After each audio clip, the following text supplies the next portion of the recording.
Hello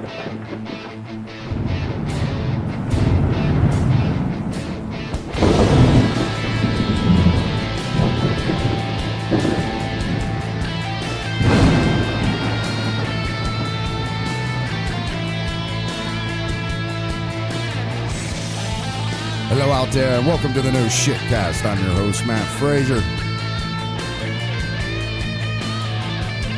Had a great show, what was it, 2 nights ago. We had our friend Kirch on. Podcast is performing really good, so thanks again. Shout out to Kirch. Thanks again for being on the show, bud. Yay, Kirch. It was a lot of fun. Can't wait to have him back and do that again. Man, that was a riot. We had a lot of laughs from that, but... Today, so sitting in the co-pilot seat with me, as usual, the gray wizard of historical knowledge himself, Mr. Eric Smith. How are you, Mr. Smith? I am doing so very well. Ah, good to hear, man. Yeah. Is it all unicorns and rainbows, or? It's like a few rainbows, but no unicorns. No unicorns yet? No, I was only about 50 feet, maybe 50 yards from the rainbow. About 50 yards. So that pot of gold's like right there, right? Yeah. Kind of thing? Yeah, probably would have been in sight if it wasn't for the trees and bushes and stuff. I wonder if that's just metaphorical. Do you actually find a pot of gold, or do you find that which you desire most? No, I've stood at the end of a rainbow before, and there was no pot of gold there. That's impossible. I've seen the old texts, Eric. That's impossible. You must not have ever been at the end of a rainbow. Maybe didn't look hard enough. So this morning I get a message from Sherfu that because there's a big event going on right now in the UK with the Electric Universe guys. Oh, yeah. So he shot me a message because I'm in sort of those circles now. So I get on the Skype calls and different stuff sometimes. A lot of times I'm standing in a factory when they have them, but nonetheless, so I jumped on because they just had this big meeting over in the UK with a bunch of different speakers and a lot of new science and stuff that's starting to come together for this whole community. And it's an interesting group of people, man. It's full of like engineers and scientists that pursue this, and even physicists now with Gareth, who is a former educator, is part of this community. So I would say, from an outside observer's standpoint, and I'm trying to be critical here because it's hard for me to be critical now because I'm so compelled by the information that they've provided. Does that make sense? Yeah. So maybe not critical is not the right word. Maybe skeptical or being an impartial, I think, is a better word. Oh, well, but inundated with the information. Well, now because you're kind of on to the same trail. Yeah, I'm kind of seeing the same things that they're talking about. Now, I would also say that I wouldn't trust my expertise by any stretch here because, again, it's a very profound topic and it's something that I'm not heavily versed in. I feel like a mental midget most of the time when I'm around these guys and they're talking. But anyway, they had a lot of stuff. There's a lot of stuff that's happening, and this week there's supposed to be a bunch of videos that are coming out of either the show or them discussing the new data that's been being released. And this is the funny part. When I'm talking about data, I'm talking about like geological studies, and this isn't like, some person wandering around with a stick and kind of documenting evidence, right? They heavily rely on published information, very heavily rely on published information, which is what makes it so compelling to listen to the theories and the things that they come up with. So anyway, so that went down, and Neil, who's actually he's still over there. I think he's flying back now. But he was a speaker at it this year. One of the guys, Neil Thompson's been on the show a couple times. So I can't wait for him to get back and get. I mean, I know he's going to be busy as shit, but at some point I want to get him on the show to kind of the highlights about sort of what went down and some of the different things that are going on. I mean, like I was on that conference call today and they were throwing around, there's people involved in CERN now that are involved in this group. So some really interesting shit starting to happen. It's like, Yeah, CERN has been doing some interesting things on their own as well. Yeah. So that's coming up. And I'm hoping to have Gareth on the show sometime this week. I sent him a message earlier, the guy that's a physicist that I kind of met through Sherfu, who's been on the show before. And we're supposed to be getting together this week to have a little chat about the physics behind the claims that Bob, what's his name? Bob Lazar is touting. So I asked him to kind of look at it, and I said, this guy's dropping a lot of physics crazy kind of stuff, and you're a physicist, so let's talk about it. Let's see because he could easily be blowing sunshine at my ass because he talks at a level that's, like you said, man, it's not impossible that someone could go to a library and educate themselves heavily on these subjects. It's just not. It's possible, right? Yeah. So I said, well, fuck it then. I'll just get a physicist to come on here and we'll talk about it and see what he says. Yeah. I mean, it's no different than somebody actually going to a college doing the exact same thing. The only difference is one is an institution that you're doing it through, and the other person is just doing it because they want to do it. Right. Without being involved in an institution. I mean, I guess in both cases, the person doing it wants to do it, but it just seems more legitimate sometimes if it's through a university. Through an accredited university. Yeah, right? But that's what the whole point of accreditation is. Yeah, but I mean, it's the same information that's being accessed on the either end for the person educating themselves without such an institution versus one who is. It's not like the information is different, Or less valid. Yeah, exactly.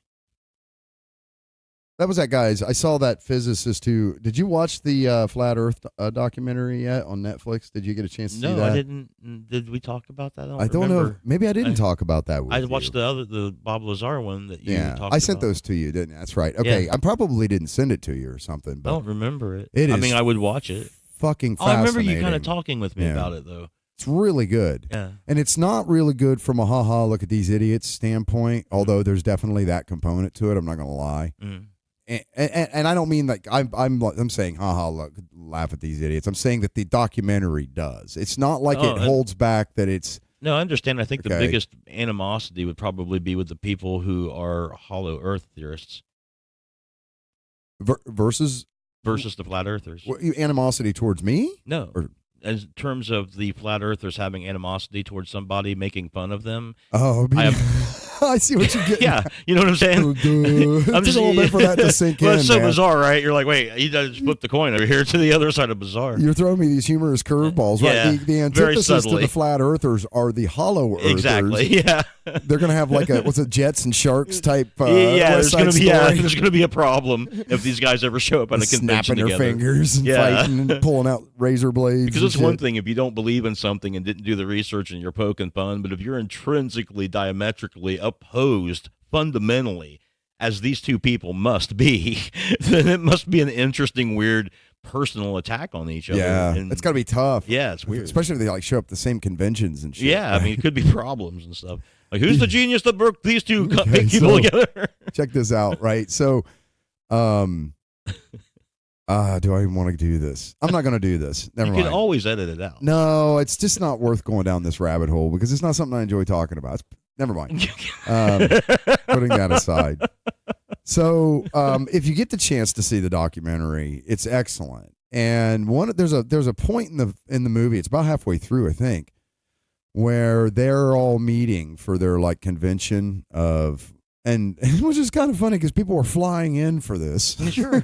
So I'm going from never mind from around the world. Remember, it's not round. From around the disc. From around the disc, yes. And so they fly in for this thing, and but anyway, there was a point where I guess you would call him a mainstream scientist was also in attendance here, and I can't remember the setting, but nonetheless, this man, they were giving people the chance to kind of speak and say things, and this guy said that he's not a flat earther by any stretch of the imagination. This gentleman doesn't believe in it. It's unequivocally sold that the Earth's round. Okay, It's a ball-shaped object, but he was saying that the thing with the science community about sort of poo-pooing these fringe sort of scientists is that what we put aside though is the fact that a lot of these guys are doing actual documentable type research. And regardless of whether we've already accepted a specific paradigm as being X, Y, or Z, anybody that goes out and then subsequently still revalidates that information from a completely different angle is doing justice to science in doing so, because you're eliminating at the very least, they're eliminating other possibilities. Sure. Okay. And so he was very and I sort of, that's sort of, it was funny to hear him say that, because that's sort of the way I've always felt about things like conspiracy theories. And like, I love pseudoscience, air quotes, pseudoscience. I love conspiracy theories. It doesn't mean at all that I believe them in any way, shape, or form. But as a entity, as something that exists in our zeitgeist, our culture, our society, I love figuring out how people get there. Yeah. And hearing how they get there. Yeah. Does that make sense? Like, I'm more into it from the human condition standpoint as a voyeur than anything else. Well, yeah, and as an open-minded voyeur too, like, as in, should I come across any of these variables that seem more plausible than whatever my accepted norm is, I would definitely want to hear about it, and I would want to discuss it, and I'd want to understand it. I mean, in that sense, I'm not necessarily any different from anybody else with the way that I feel about and conjecture about and talk about Orco-R. It's not my personal theory, and I've done very little. I've done nothing to substantiate it other than to point at documents that other people have done. Yeah, you're standing on the research of others. And speculating. Best. Right. Yeah. So I mean, there's not really that much difference in how I feel about that and how I pursue that as an interest and stuff, I think, than most of these other people and what they're interested in. And I find it all to be fascinating too. Right. I mean, just like you, I find it fascinating that there's such heavy and solid belief in certain things that aren't only necessarily obscure, but obscure in whether they're right or wrong, but also obscure in, there's just a lot of people that believe in, like I say, like the hollow earth people. Right? Like, it's weird that there is like an antithesis. How do you not find these people fascinating? Yeah, right. You know what I mean? Like, that is so interesting to me. Yeah, it is. Yeah. Like, I want to understand where these two groups are coming from and how they arrived at two different philosophical views. I also never want to be on the wrong side of history, as it were. Okay? I don't want to ever be that person that someone was explaining something to me and I just shit all over it. On them, on their, and then it turns out they were completely legit too. Yeah, right. Like, I try to, but that's so I try to give everybody an audience, so to speak. Yeah. But saying that is a very broad brush, because there are definitely certain people I won't give an audience to at all, like zero, right? You know what I mean? Yes. So it's weird, but I think we live in this weird world now where open-mindedness, or being considered to be open-minded, does not necessarily mean you have to be open-minded to really horrific shit either. Right. Yeah. There's a difference between that. But from discussing people's ethoses, whatever, religions, theories, beliefs, research, whatever it is, I don't care what it's about. I want to know how they got there. You know what I mean? And I don't know what you got up on the table tonight. I don't know. Did you have anything up from CERN? I didn't. Is there something new? Well, I didn't see nothing come through yet. They're trying to open up a portal to another dimension. Well, this could only go bad. That's what everybody's thought seems to go to, but I think it's fine. Have we not seen any science fiction at all? Because can you tell me an exception where we open a portal to another dimension and it's never happened, really? No, I mean in science fiction where it doesn't somehow go bad for humanity in doing so. Well, not unless it's already established as a part of the series that it's a form of travel and they're using it to travel around and stuff. I mean, I don't think it necessarily. I mean, I don't know, man. I don't think it's going to be bad. I'm just not negative about that. I'm like, right on, a way back. A way back to what? To the normalcy. I'm sure we left that behind in another dimension somewhere else. You've heard this theory then that somewhere in about 2 to 2.5 years ago, we sidestepped in reality to some other alternate There are people that that are really again, another one of those speculating about this. speculation theories and stuff. Yeah. So I don't know. When I see this opening up, I think of that shit, and I'm like, hey, finally a way back. It's like we just got. That's not bad. That's good. Open that door. Let's get back over here. It's just like the record skipped, man. That's all it is, right? It's the weirdest. It's just like, and we just need to put the needle back in the right groove. Okay, yeah, I got some good stuff here, man. I think I got some good stuff here, man. I'm sure you do. Definitely some shit that's people aren't going to be surprised to be hearing on this show. Okay, this first article comes from Futurism. Scientists created this organism's DNA from scratch. Yay, CRISPR. For the first time, scientists have created life with genetic code that was developed from scratch. A University of Cambridge team created living, reproducing E. coli bacteria with DNA coded entirely by humans, according to the New York Times. Hey, how does life function? How did it come up? We don't know. Hey, we just made life. Yeah, I think we know. Do we? Well, we not. Yeah, do we? I don't know. The new bacteria look a little wonky, but they behave more or less the same as natural E. coli. Learning to rebuild genomes from scratch could teach scientists how DNA originally came to be. I love how the first sign of impending doom is they look a little weird, but they're just the same. They're fine. Close enough. Yeah, it's close enough. They look. Yeah. Yeah, you know what I mean? Like, okay. And how we can manipulate it to create new life. Before this study, the longest stretch of synthetically coded DNA was about 1 million segments long. This new bacterial genome is 4 times that length, according to research published Wednesday in the Journal of Nature. That's right. You heard it here first. 4 times as screwed up as the normal. That's 4 times the chances to not get it right. Yeah. Nobody really wants E. coli. I don't know why they're doing that. Like making. I think it's because it's simple. It probably has a very basic. It's the shortest yard marker kind of or goal line. It's always more simple to destroy than create. Well, do you want to know who's responsible for this? Yeah. The Cambridge scientists, led by molecular biologist Jason Chin. So they all remember that name. Swapped out the bacteria's natural DNA piece by piece until they had replaced the original genome in its entirety. So it was like that's a CRISPR or whatever that new one is, right? They just did like a line-by-line substitution. Mm-hmm.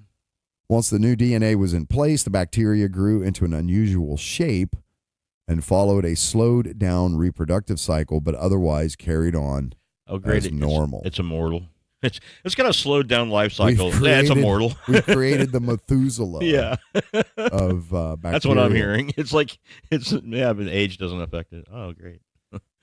Down the road, Chen hopes to further streamline the process, potentially giving rise to cheaply manufactured artificial life. Scientists like Harvard biologist Finn Sterling envision a future where this technology makes its way to other species in the lab. All right, just a quick update. Maybe we were the Anunnaki. Yeah, maybe. Oh, God. Hey, just a quick update here. We've got now these scientists who've made artificial life, E. coli life. That's one. And we've got the Chinese people who put DNA marked for human intelligence into monkeys and set them loose in the wild. That's 2.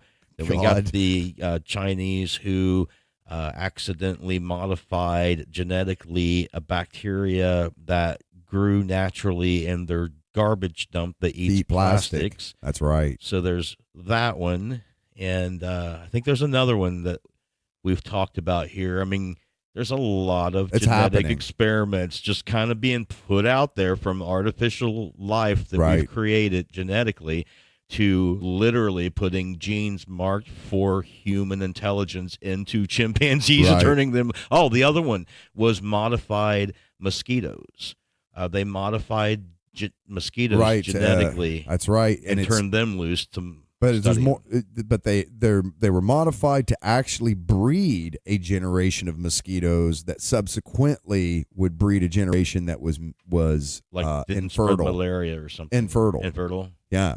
So that they would die off in one generation or something. It was. I watched something on that. The mosquitoes, the monkeys, the artificial E. coli, and the bacteria that eats plastic. That's at least and the twins that were genetically worked on with CRISPR to not be able to contract HIV. That's a sixth one. Remember? I don't, Yeah. but yeah. I'm not. They had this all over NPR. It was a set of twins that he genetically modified, and he's supposed to be making them in previous, and now they're starting to say that they're not even sure that that's exactly what he did, because the markers that he manipulated for that aren't necessarily the markers that are the end all and begin all of contracting HIV. Right. So they're not sure what it means or how they'll grow up or what will happen in puberty. So that's six. That's six genetically altered things. So that from means humans to bacteria that's been released into nature. I'm just saying. I think I can say safely then that I feel. This is what we know of. This is what we know of off the top of our heads. So Right. what does that mean? There's really like 600 possibly out there that's happening that the research hasn't been released, or it's still in process. Maybe. And now we're opening up a dimension. And now we're going to open a dimension. Yeah. What the fuck is going on, Eric? We're just working with what we have, Matt. Just working with what we have. We have the knowledge to split the atom, but I don't know that we have the wisdom. Eek. Yep. Eek. Yeah, that shit scares the crap I don't know how out of me, things man. like smallpox, Smallpox? yeah, comes into play. Oh wait, yeah, I do. It was because of domestication. When we first domesticated animals and we didn't have any immunities to the diseases that they had. Oh, would that possibly repeat itself in any way when we're genetically modifying things that we have no idea about that will breed and have their own genetic mutations as is natural in evolution? Like, you could create a disease generations down the road for people that we're not prepared for because it comes from genetically modified creatures. Is it possible that? And I'm going to accept this as a possibility. Here's what I'm saying. That because I don't know enough about how genetic, mutating with CRISPR and all, because I get that we eat GMO foods and they're fine, like with the way that they splice plants together and split them and make, you can have multiple fruit trees all growing off the same tree, this kind of thing. I get all of that. Okay. That's not what I'm on about, right? So I find that level of genetic mutation completely acceptable. Mm-hmm. Doesn't bother me a bit. Is it possible that with this other kind of stuff that my history of sci-fi and love of sci-fi fantasy and stuff like this is playing in to create this paranoia in me that just because I don't understand the science, I'm being overly paranoid? Yeah, I would say so.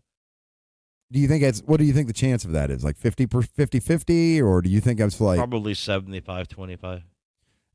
Towards it being apocalyptic, or towards it being no problem? Towards it being apocalyptic. Oh, so yeah. Ooh, you're leaning heavy on the skeptical side there still, huh? Well, yeah. I think that most people, because of what they've seen on TV and stuff, would naturally be saying the same things that I said. I'm sure that everything that I say and all the jokes that I make are digging down, deep into that lore of science fiction and the what if and how it could go wrong, and potentially even if it doesn't, it's not to say that it couldn't. It certainly is a possibility that could be the situation that arises. So it's not. God bless the skeptics. Yeah, You need them. You need them. Hopefully, and I believe that, for the most part, I believe that most humans, regardless of who they are or who they work for, what government they're under, wouldn't willingly do anything so dangerous that it could potentially harm the whole of the human race, including themselves. I don't think if these scientists who really know what they're doing, more at least than anyone else that's working on these mosquitoes, are doing what they're doing, I don't think that they're doing it without being aware of and taking at least the precautions that will protect them and their family. Because at the end of the day, all of these people probably have families that they care about, and there's nobody that's willingly going to do anything too stupid. It's kind of true, right? Because even in science fiction, when they portray these supervillains, they're always these like people that are megalomaniacs that hide out in some weird castle somewhere. Yeah. And somehow they're wealthier than fuck. And they got utilitarian philosophy that says that the if they kill off most of the people that will be left will make a better place, and they're doing it for some sort of good, and it's really, but yeah, I mean, I think most people don't have that. I think most people, there's even been instances like where nuclear wars could have happened between us and Russia, where literally the people who were at the missile silos themselves made the call to not do something that if they would have just followed protocol, we would have been in a world war at the very least, if not a nuclear world war. And so a lot of things like that get stopped at the last minute by the last person who knows that they are that last dude or dudette between them and whatever's going to happen that's heavy. They will use their better judgment for their own preservation and their family, if nothing else. That's one of the issues of like critical thought with the people that believe in the conspiracy theories that somehow the U.S. military is going to be used against the citizenry. It's like, oh, you mean the families of the people that are in the military? Right, yeah, it's going to be hard. And then all of a sudden that whole thing gets, oh, wait a minute. That's why the government has the dream of the super soldier that they can control, whether it's a robotic individual or a drone controlled. Yeah. Like if they can control it without human interaction, then they're more powerful. I'm petrified of warfare by remote. Yeah. I really am. I would be too, dude. For all that reason. Yeah. Yeah, because the empathy component of it gets more and more removed when there's not any. Look, there's a sterility to just dropping bombs out of airplanes. Yeah, it's become very. I mean, shit. In the '90s, when I was doing it, it was very video game like in so many ways. But these like Predator drones and stuff now are remote piloted. They might be in country or real close, but there's some person like in the way out in Missouri or something. That's the real danger of AI too. If AI ever has the ability to assess situations on the fly in hostile political situations like that, that's how wars will get started. Because if there was a person there, it would be different. But if there's just an algorithm, yeah, as I'm recently now know how to say better. It's going to make a difference. There's already been, I've seen the articles where they've been programmed with things like swarm capability. Mm. And so that's like one pilot, multiple vehicles, if you will, or multiple devices. And so now, obviously, there's swarm capability implies that there's some sort of like hive leader kind of idea, but even that is questionable, okay? When you start talking about swarm intelligence and the sensors that are put on devices and this kind of stuff.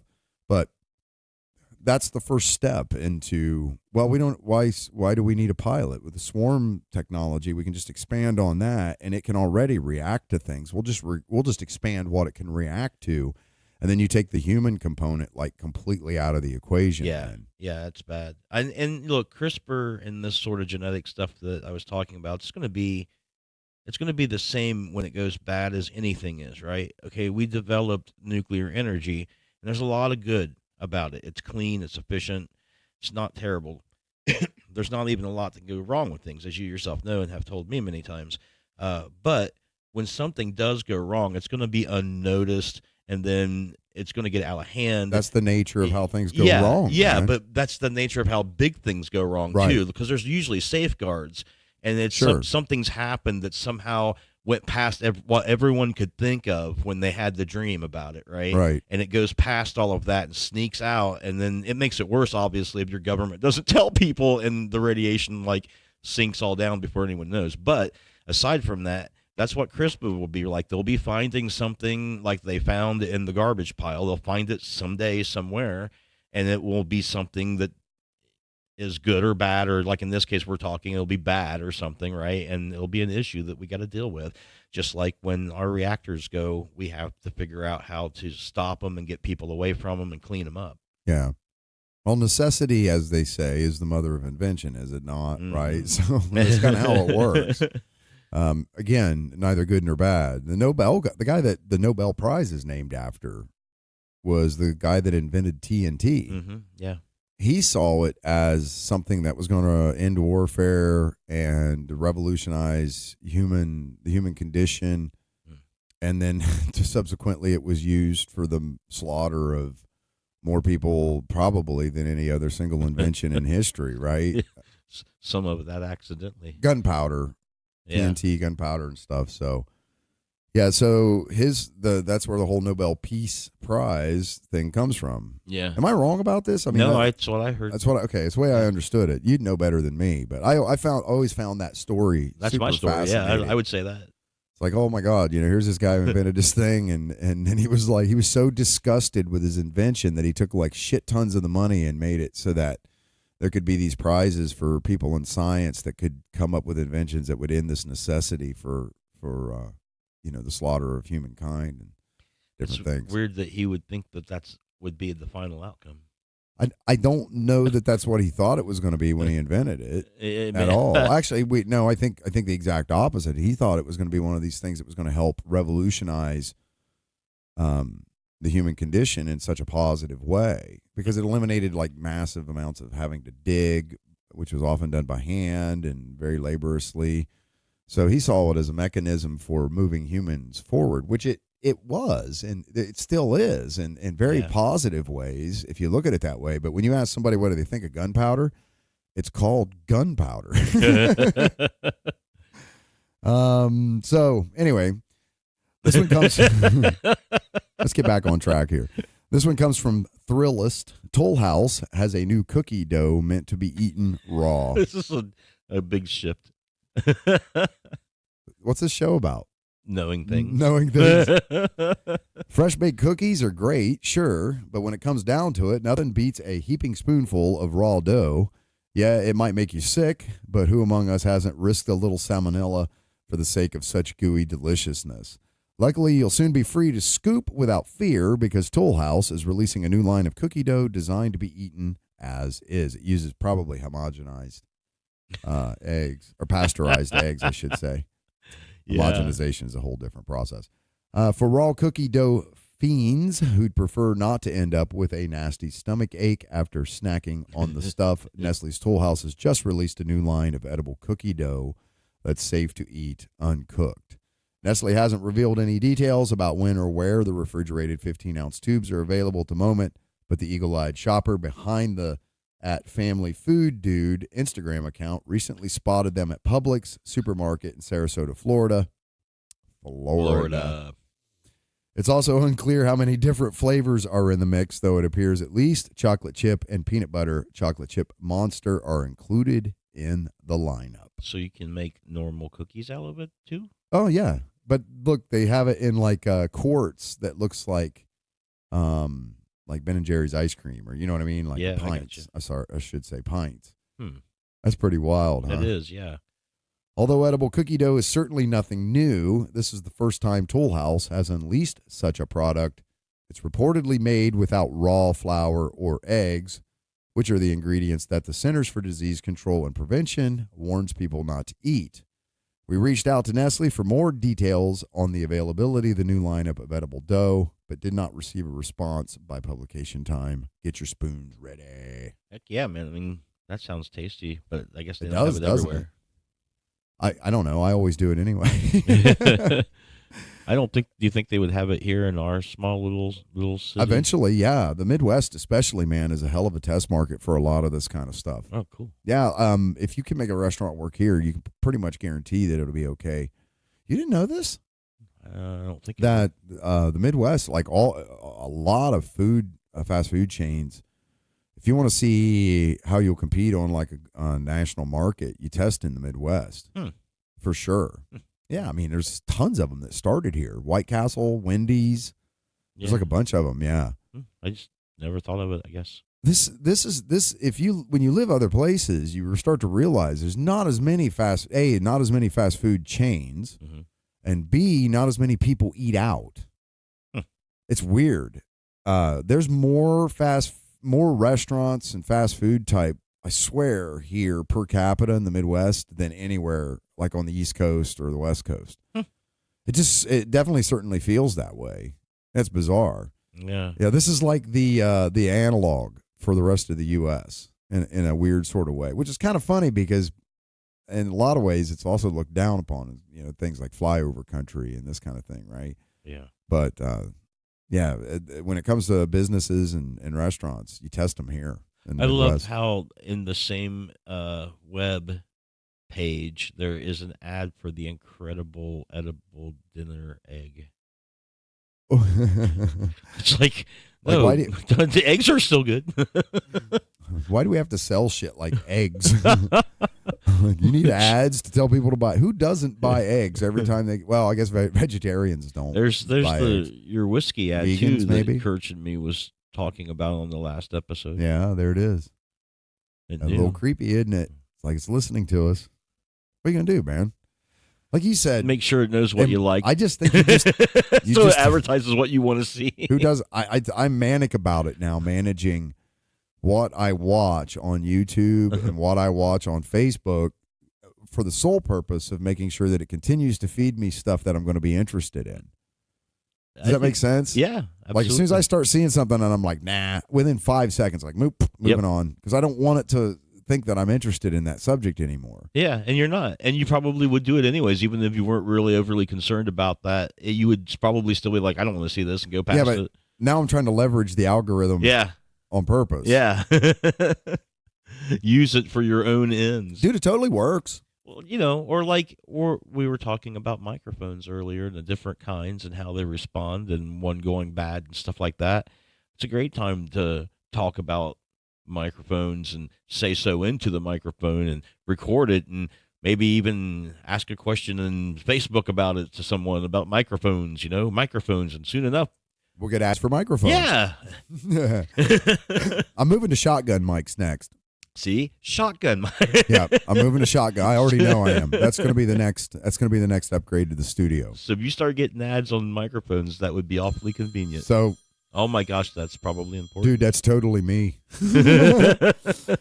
Oh my God, I can't believe I'm the one that forgot to silence my phone this time. How much shit have I given you about silencing your phone for the podcast? Well, enough that mine's silenced right now. I think. That's totally on me. I'm like, hey man, that must be really important if that's ringing in. Yeah, microphones. Next upgrade going to be microphones. You know what I don't need? Don't need a soundboard, thanks to Kenny Schaefer at Thought Dump Podcast. Thanks, Kenny. Thanks, Kenny. Just continue to plug the shit out of him. Thanks, Kenny. Yeah, so the next thing is going to be shotgun mics, man. That's my next big sort of upgrade. It's going to be done here. Well, let me know if you get any advertisements and what they say. We'll see how it works out. It'll be advertising on my podcast page. You watch. It'll be funny. This one comes from Futurism, and this one tickled my fancy because I've super gotten into doing this now, but a physicist and his son are 3D printing a full-scale Lamborghini. Dad, I want a Lambo. Yeah, we'll go out in the garage and print it. Yeah, well, we'll just print that son of a bitch. 15 years ago, the Motion Picture Association of America released an anti-piracy public service announcement that has since turned into a meme aimed at those who illegally download media online. You wouldn't steal a car, a message read during the opening credits of the most commercial DVDs at the time. Now 3D printing could make the silly message a reality. Physicist Sterling Backus is 3D printing a full-scale Lamborghini Aventador-inspired supercar in his own backyard, as 3D Printing Media Network reports. He and his son have been working on the project for almost a year and a half. Sterling has already put about $20,000 into the project. So does it run or is it just to scale? I don't think you can 3D print an engine. I think this is just one of them things that's going to look like an Aventador, but isn't going to actually do much. Okay. They printed the body panels, taillights, headlights, and even air vents from a variety of plastics to ensure the car was safe to drive. Son of a bitch. Backus wrapped some of the printed parts in carbon fiber. The car is technically not made of 3D printed parts in its entirety. That's what I'm saying. Yeah. Though the engine, chassis, and other structural pieces were gathered separately. I was just thinking, like, of course they shouldn't probably be meant to drive, but nope, they're going to make it safe to drive. Oh, this is cool. He says our objective, this is a quote, our objective became showing the car off at the local schools as a STEM project to get kids interested in science, technology, engineering, art, and math. STEAM now. It's not STEM anymore. It's STEAM. Backus told 3D Printing Media Network. I guess that's one way to get it. Yeah. I've always been a big fan of kit cars. which you probably have no idea what I'm even talking about, do you? Nope. Never mind. That's a very specific subject, so it's something us geeks, car geeks, are really into. But if you want a supercar and you're not a gajillionaire, you can actually buy a kit car, which is a car you assemble. And generally, they'll have some sort of donor car that's associated with them. So you find a rolled Corvette. Okay, the body of it's just totally shot, but let's say the frame's okay. Right? Maybe rolled's not the right idea here, but maybe whatever. You find one where the frame's okay, but everything else on it's shot. And you buy that, and then you frame it out. And then you find one that was rear-ended and totaled. And so you buy the engine and you buy the transmission or whatever. And you piece, so there's donor car pieces. It could be Porsches, it could be Corvettes, it could be whatever, right? Then what they sell you bolt the drivetrain onto this, and or the entire frame and drivetrain is necessary for the donor car. And then they sell you all the other pieces, the body, the shape, the seats, the gauges, the instrumentation, all of this kind of stuff, the suspension components that you put on this now. So you take what used to be just like a Corvette, and then you turn it into like some track monster with just this kit that you can buy that you just modify a Corvette with. Does that make sense? Yeah. That's So cool. you end up, and these things are insane. Like, there's a company called Factory 5 Racing up in Massachusetts, I think it's where they're at, that builds all kinds of really, really cool kits, vintage cars and like supercars. And these things will outperform like the shit you buy from Lamborghini and Ferrari. Wow. No problem. Oh, they're just amazing vehicles. But the thing I like about them is, like, if you buy a supercar, the whole idea here is you want to drive down the road and look exclusive. Well, if you've ever been to Miami Beach or Miami, there ain't nothing exclusive about a supercar. There's not even anything exclusive about a BMW. It all just depends on where you live. Yeah, like in Miami, they call BMWs like a South Florida Ford, because they're just freaking everywhere. Like everybody's got at least a BMW, and it goes up from there. Seeing Ferraris and Lamborghinis and stuff's like they're everywhere. So, but these kit cars, they're not everywhere, right? So I always thought, if you wanted to be exclusive, you'd buy a kit or a modified kit. And that's how you would be exclusive. Then you could say, "Hey, I'm rich as fuck," but they're a fraction of the price of these supercars. So it's like supercar on a budget. Boy, that was a weird tangent to go off. That was neat, though. I didn't know anything about any of that. That was kind of cool. But I've been really getting into I've been teaching myself how to do 3D modeling.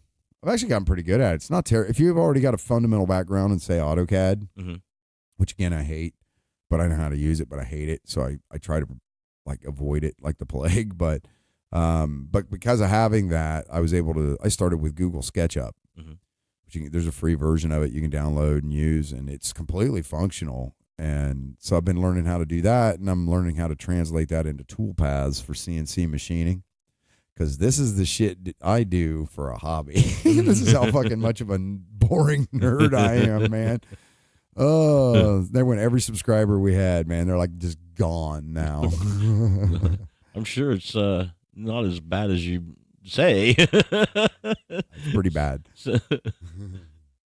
This one comes from Vox.com. Scientists found a seaweed patch stretching from the Gulf of Mexico to Africa. That sounds completely normal, doesn't it? That's a lot of seaweed, man. Yeah. Are they going to exploit it? Well, I would think so. They should. Fertilizer runoff is likely fueling an explosion of seaweed in the Atlantic. There's a massive seaweed in the Atlantic Ocean that last year, at its peak, was so large it stretched all the way from the Gulf of Mexico to West Africa. It's the biggest bloom of seaweed ever recorded, according to the new paper published in Science, and it's likely another example of how human activity is radically changing the surface of the planet. The giant seaweed mass is both expansive and heavy, weighing a whopping 20 million tons last year. It's comprised of a microalgae species called sargassum, a brown seaweed that forms little bubbles that looks like a bit like grapes, or it looks a bit like grapes. Large volumes of it washing ashore can be a pain for beach tourism. Yeah, I would guess. Look at that. Gotta go rake the beach, honey. I'll be back. Yeah, right. Those bubbles allow the seaweed to float on the surface, which in turn lets scientists track its distribution over time. The brown hue of the seaweed on the surface of the water can be seen by satellites. Well, that doesn't. They can see this. They can actually see the, pentagrams on a soccer ball with satellites. So. Satellite images have revealed that over the past 20 years, the mass of sargassum on the surface of the Atlantic has exploded dramatically. Charts, blah, blah, blah. Quote, explosions. Turtles use sargassum mats as nurseries where hatchlings have found food and shelter. Sargassum also provides essential habitat for shrimp, crabfish, and other marine species, not seeing the fail here, that have adapted specifically to this floating algae, like that plastic-eating bacteria. The Sargasso Sea, well, it must be where it's named after, is a spawning site for threatened and endangered eels, as well as white marlin, porbeagle shark, and dolphin fish. Humpback whales annually migrate through the Sargasso Sea. Commercial fish such as tuna and birds also migrate through the Sargasso Sea and depend on it for food. Toxic bloom. Lots of seaweed. Nature pissed. I'm surprised they didn't have something that they had done with it that people had did with it. Like, you can eat it. I don't know if you can eat this. Yeah, that's what I mean, like strain, eating it or using it for fuel or sushi? something. Well, you've never had sushi. I don't. Did I ever take you out for sushi? No. But you probably never had sushi. They wrap is a seaweed wrap. It's part of sushi. I might have had some like from Kroger's once or something. Then you've never had sushi. Yeah. No. No. That's like one step above truck stop sushi, which you never have. Unless you like the bathroom. Oh, God. Is right. So you wanna do this one? This one looks fun, huh? Well, an Instagram star put her own bath water up for sale for $30 a bottle, and it's sold out in 3 days. This is the world we live in, Mr. Smith. I mean, who knew? All you had to do was sell your bathwater on the internet to become financially independent. It reminds me of some Stone Temple Pilot lyrics. Take a bath, I'll drink the water that you leave. Yeah. What you been doing, honey?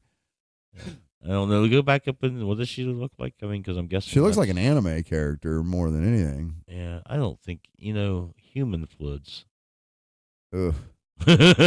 Doesn't matter what the person looks like. There's human fluids. It says Belle, Belle, or is it Bella? Belle Delphine. Belly. Belle Delphine, a not safe for work Instagram cosplay star, told her 3.9 million followers she would sell them her bathwater. The bottles were going for $30 each in her online store. They sold out within 3 days, though the idea met with a fair amount of revulsion online. Others praised her hustle, saying, quote, idiots will buy anything. I can't disagree. On Delphine's latest Instagram story, she showed fans the dozens of boxes of bathwater bottles she had to send with the caption, quote, help me. She posted 2 photos on Monday and said she was selling it to any, quote, thirsty gamer boys out there. The 19-year-old cosplay star. To drink it? I don't know what the fuck they're supposed to do with it. It's a little creepy, don't you think? Yeah, like thirsty? I don't know. No. Thirsty is a turn of phrase now meaning horny. Oh. That's a whole new, you ain't down with the current lingo, man. I know. That's why, yep. Oh.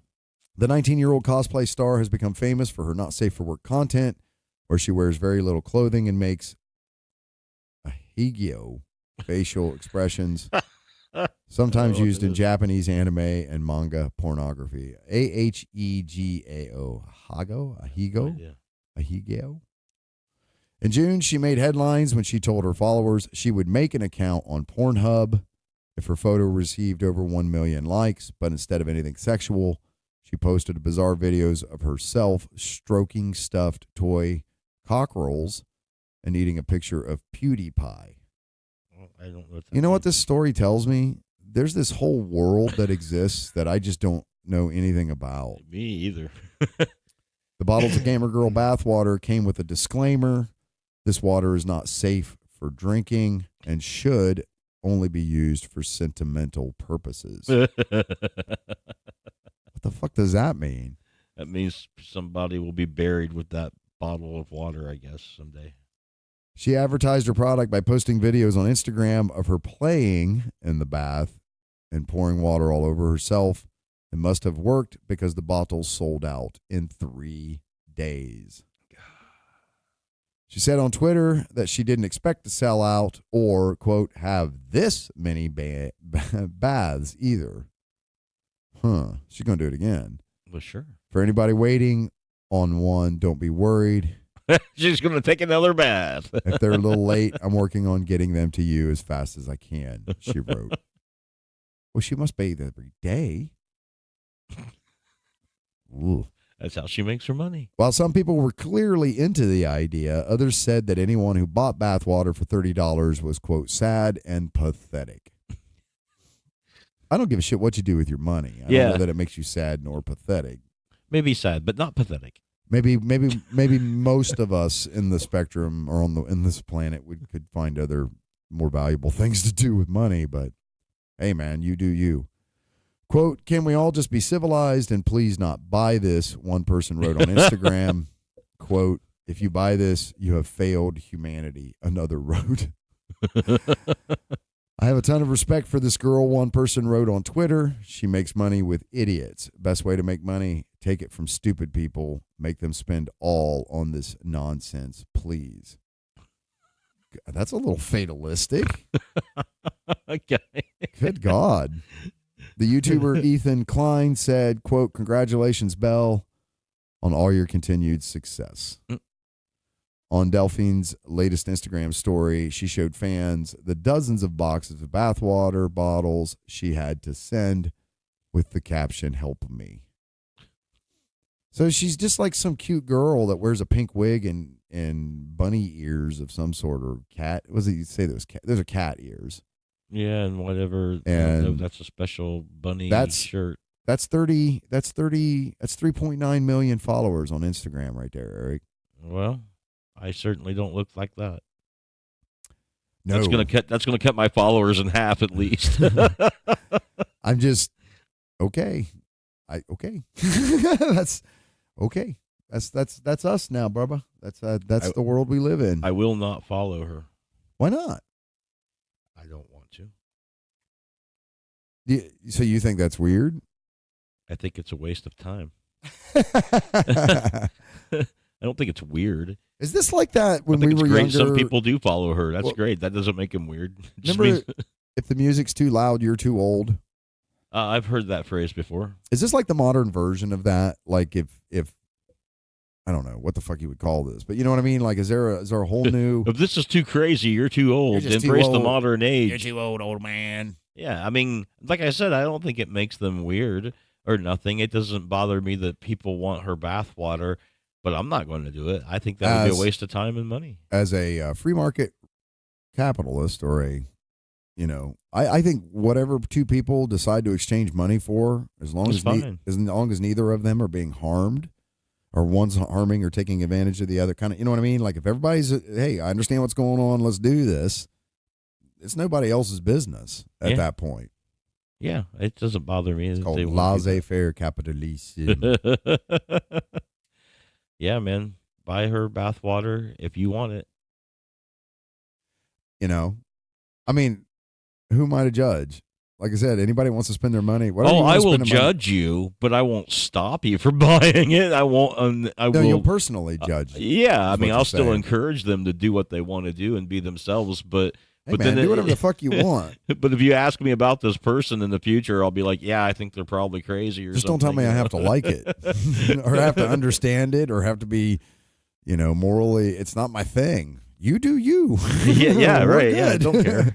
I mean, like, whatever judgment I would pass would be really superficial anyway. I mean, I would never know these people personally that I know. And I mean, sure, if I did, it might be a different situation. But right now, the only thing I have to identify these people is the fact that I know of them through this action. And if I don't deem the action something I would do, I can't say that the only thing I know about these people, I wouldn't judge them to be strange people. But it wouldn't bother me that they did it. And this particular girl looks very much like a character. Yeah. Kind of fake. Yeah, I mean, if you're doing yeah, exactly. It's completely projected. So at some point, that's not her name, and it's definitely not what she looks like. She's wearing like, unless she could call her hair that color, I suppose. But the point being is, eventually that could all change, and no one would even necessarily recognize Eventually, her. she's going to hit middle age. What's so bad about middle age? She ain't going to look like that. She ain't going to look like half of the characters she portrays. Have you seen middle-aged women these days? Jesus Christ, they don't look like our moms looked when they got to middle age. She'll still hit old age. Good Lord. Like fucking running triathlons and crazy. It's nuts, man. Yeah, hot mamas. I'm just going to take a drink. Get in trouble. Anyway. Yeah. What's so what's new? I'm not digging the shovel. I'm not digging that hole any deeper. Everything is new. I mean, some people don't believe the future exists, so everything must be new. That's supposed to be profound somehow, right? I don't know. I just think it's like if the future doesn't exist, then every moment you create is a new moment that goes into the past. Right. So it's I don't know, but I don't know. I just think that's just the future doesn't exist. Every moment is new. Every moment. Like what's new? Everything at the moment is new because it's all happening now. But I don't know. I don't have anything new. I always put you on the spot like this. Funny. Sometimes I have things that I think about, but I don't really have anything. It's easy being new. On this side of the microphone. It's way easier being over here than it is over there because I just get to ask the questions. Well, let's see. New stuff for me is that I've been watching the Dark Matter series, which is a science fiction series. It's pretty good so far. Had a little bit of a shift in its second season, but I'm like in episode 7 or something of the second season. I think they've got 3. That's been pretty interesting to watch. I mean, if you like that sort of thing, it's reminiscent of something like Firefly. So I've been watching that. That's good. Been reading some Alternity books, which is a role-playing game about the future in science fiction, much like that episode is. Those shows, rather. Series. So that's been kind of new.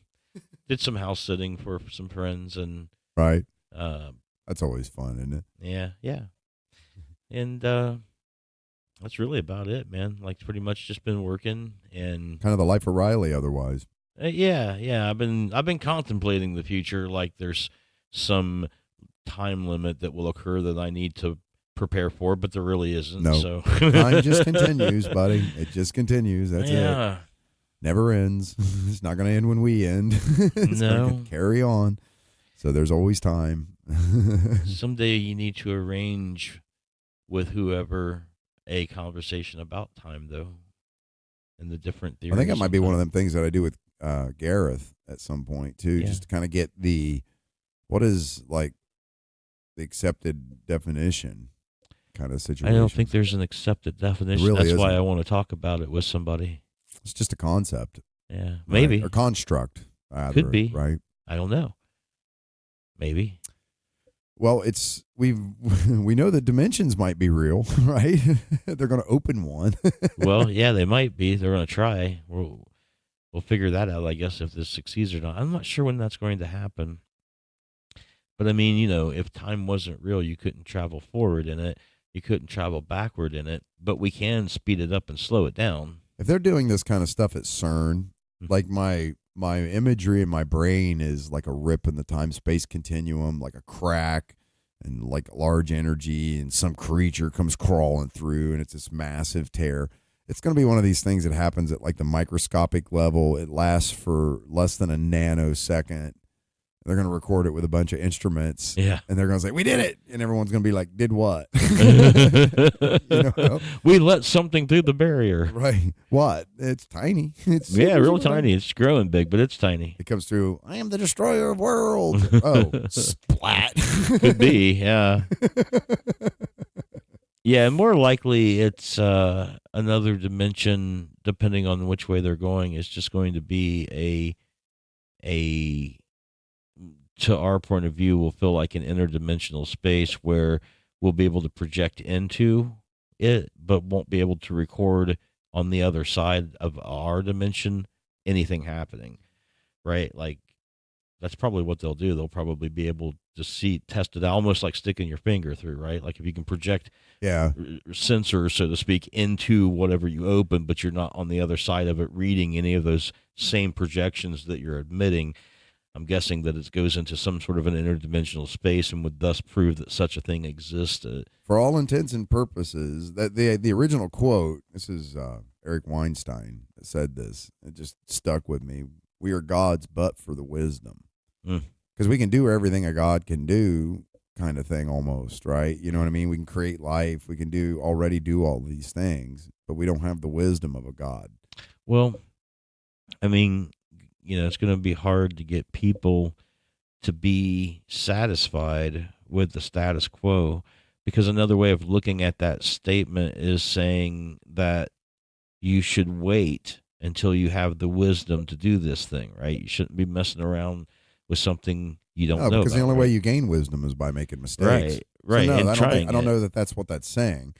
I think what he's saying is kind of like, get ready for the mistakes. But with the types of things that we're playing around with now, sometimes those mistakes could be dire. Yeah, but that's inherent in anything that's ever been. I mean, Progress, period. Yeah, I mean, you talked before about the atomic bomb and it vaporizing the atmosphere, and they went ahead and did it. And of course, now we know. And I think it would be the same with this. I think you wouldn't want to stop it for 1 second, because chances are it's that 75-25 thing, right? Chances are you're not going to have anything terrible happen, but you are going to find out a lot of information, and maybe you can capitalize on that. And they were prepared for as much as anyone can be for such dire consequences back when they tried the atomic bomb, and probably other things in history. And it's the same thing here. They're probably well aware of the consequences, and they've probably deemed it that it's either. Dude, that decision wasn't like they put that up for a vote. No, but like, they were aware of it. They were the ones that brought it to our attention. Dear world, we're the scientific community, and we're going to run these tests, and we're not 100% sure that it won't kill everybody and everything, but just let you know. They didn't go out there and go, how do y'all feel about that? Right. No, because the answer would have been no. and then what? In the 40s, when that happened with the atomic bomb testing, that was a real secretive governmental thing, right? This is at least something that at least enough people know about, that it's being brought down into the populace by news stories and stuff, right? So somewhere there must have been a lot of committees that signed off on it. Like, well, CERN must have signed off on it, and the people the 2 countries that CERN takes up must have also signed off on it, if they did. So, I mean, there must have been a few committees, but I think it would maybe be impractical to do like a worldwide.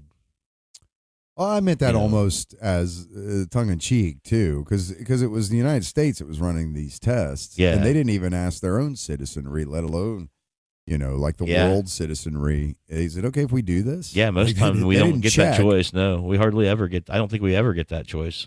It just kind of makes you wonder what else is right. You know what I mean? Yeah, again, the things we haven't heard about, the things we don't know. Back to Area 51 and Bob Lazar, folks. Oh, well, they're supposed to be storming that. Did you hear there's like a rally going on now? Yeah, that's pointless. I was talking with dude, if anything significant is still happening, they would stop. It's they would not leave. happening at Area 51 anymore. No. And if it is, they're going to move it before whatever. I think it's September 20th. Yeah.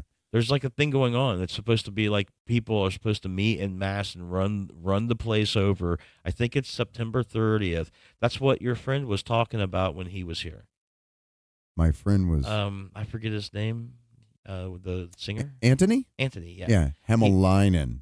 Hämäläinen. Yeah. Okay. Remember he was saying he made a reference. I don't remember that. No. Yeah, go back and listen to the podcast. He I made have. a reference. I just must have missed it. Skipped over it. Okay, so they're going to be storming.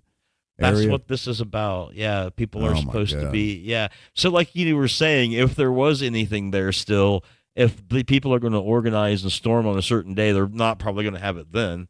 But I would, I think they pay attention to that stuff. I think some of the last major stuff that we know of that was even developed there was like the stealth fighter, which was around the Blackbird back in, or the Aurora. The Aurora. No, the stealth fighter. You're talking about the SR-71, which was a spy plane that was developed like in the 60s and 70s. But there's one after that I was thinking called the Aurora. That's the last one I remember. I think that ultimately became the F-117 stealth fighter. Oh, okay. And then the B-2 stealth bomber. But those are very similar vintage style aircraft. And I would think that beyond that, they've already packed up and moved shop someplace else, so that you're not going to be able to see what's going on. I know they pushed the perimeters that you used to be able to get up on like some ridges and stuff and see the different things that they were doing down there, but they've since changed that so you can't see it. No shit. Storm Area 51, huh?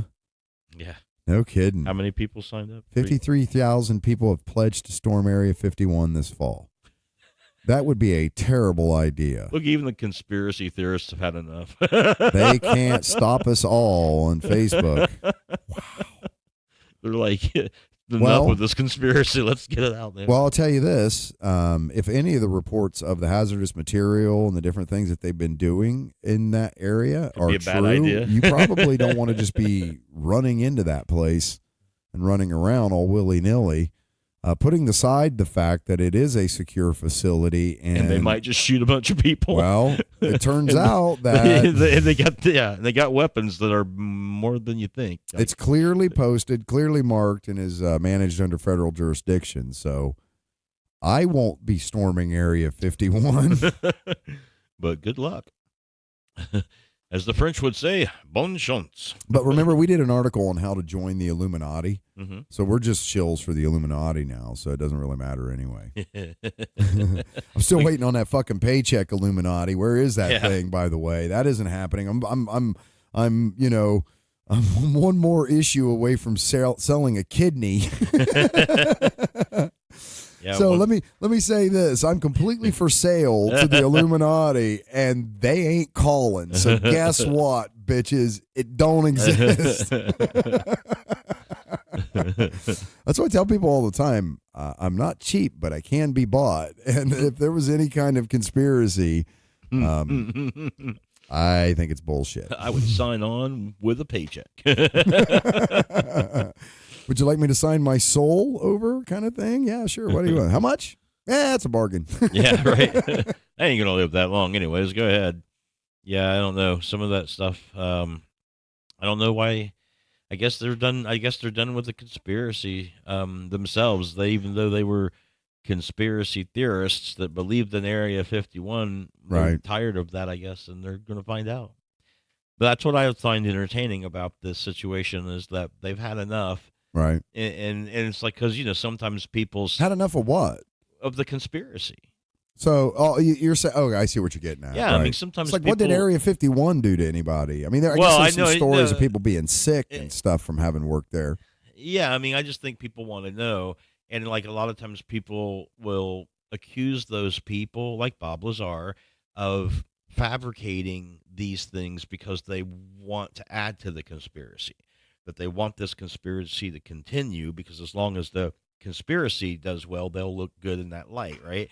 But this really shows you that the people who believe the most in it are actually really fed up. They don't want the conspiracy to continue, and it is like a true conspiracy in their minds that people are hiding from things from them and trying to organize that hidden agenda. Right. And so they're going to try to find out. I don't know how. I would think that our current president, if anybody, if there was some sort of hidden agenda, would be the one that would be, hey, check it out, UFOs, kind of thing. And that hasn't happened. Well, according to a friend of mine, he says that he's admitted to that. Oh God. That's I'm not just front saying. page news. Trust me. With the whole, never mind. There's I'm not going down that road, dude. It's not happening. Again, don't do those subject Yep. matters. I avoid them like the plague. So these poor people are going to go, well, it'd be interesting to see how that goes. I'm following that, and I'm following the expedition of flat earthers that have commissioned a ship to go to the ice wall down by Antarctica or whatever. They're going to go show the world that this is a giant conspiracy. Is this a private ship or a corporate? They have ship chartered a vessel. No shit. And I don't keep saying that just to promote the name of the show. But yeah, no kidding. They have chartered a vessel, and they're going to be taking it to what they deem to be the edge of the world. Is there any chance we can get the captain of that vessel on our podcast before this happens? Well, it's a chartered vessel, so we should be able to locate the information. I don't want him before the trip. I want him after the trip. Really? That's what I want him. I want him before the trip because I want to know. Sailed south and then we just ended up in Africa. I want to know if the guy driving has any particular interpretations or fears. What I want to know is, did they bring a complement of the crew that was things like counselors and suicide prevention type folks? In case reality's shaken for people. Well, that was the thing about that whole Flat Earth documentary, was how their experiments were just continuing to revalidate the already understood curvature of the planet. Now, a lot of them aren't happy, okay? A lot of the Flat Earther community aren't happy about that documentary, and a lot of the people that participated in the documentary are saying that it was obviously selectively edited and this kind of stuff. So it doesn't really put anything to rest or anything to bed per se for that community in any way. It doesn't like go, aha, eureka, and now everybody can go on with their lives. What do you mean? Well, all those communities have things that they will gladly recommend you. Oh, I didn't go into it that far. I just went into it from the reactionary standpoint of it. It's not a subject I really want to get deep in the weeds on. Yeah, you know what I mean? Yeah.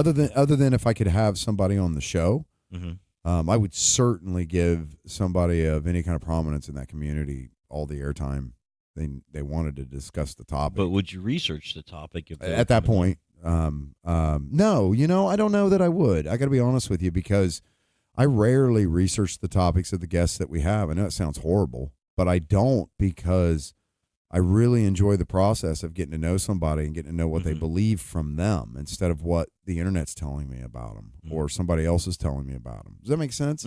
Yeah. So the process of interviewing people or getting to know people was very genuine with the way we do it for that specific reason. Have you, when we have guests on, do you do a lot of research into, like, well, if we're interviewing the guests, I do. But if we're going to have a discussion about a topic, I don't. Like, if I know ahead of time that we're going to discuss a topic, I'll research the topic. Right. If I know it's going to be an interview about the person and not the topic, then I will research the person. So either way, I do research them. I like doing research, and I particularly would want to do it if we were discussing a topic. I know that sounds like an obvious thing, but I mean, like, I'd want to discuss that topic and, be able to say what I thought about it, right? And I think, it's interesting to learn about people. Like, if you learn a fact about somebody from researching them, and then you can ask them about it and kind of hear their story about it, because it's really topographical to just see a list of accomplishments or something, and then to ask them, how did you arrive at this list of accomplishments, to me is always intriguing. Yeah. Because everybody's story, nobody is yet to say, well, it was a breeze, it just when things fell into place and stuff, everybody has their struggles. I just woke up. I was lucky. I woke up one day and everything just happened. And, and then, bam, success. Yeah. Normally people have a story to tell, and that's interesting, right? Because funny how that works, huh?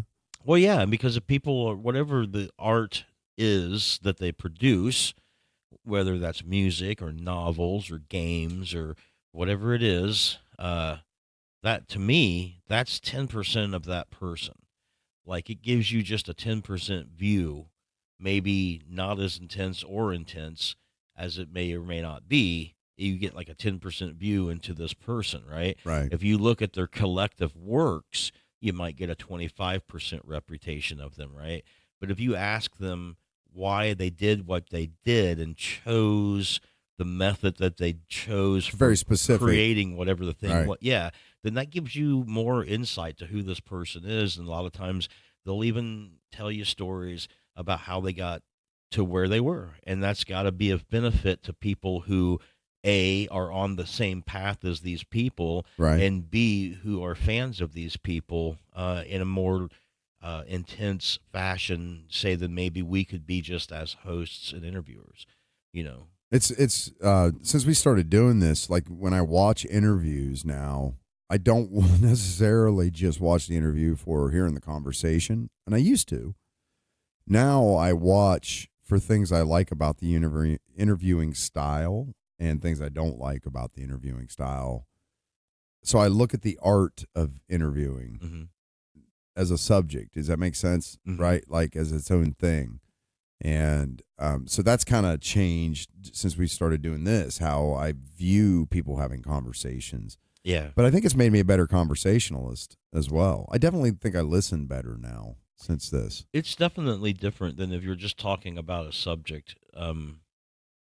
It's definitely a lot different. I think it's probably more rewarding because if you have any I don't mean like the people that we've had on the show that we've interviewed, I definitely have a deeper appreciation for those people as people. Afterwards. Yeah, because before they Sure. were on the show and I talked to them about certain things, I seen them as that person Right. that wrote the books or that made the games or whatever.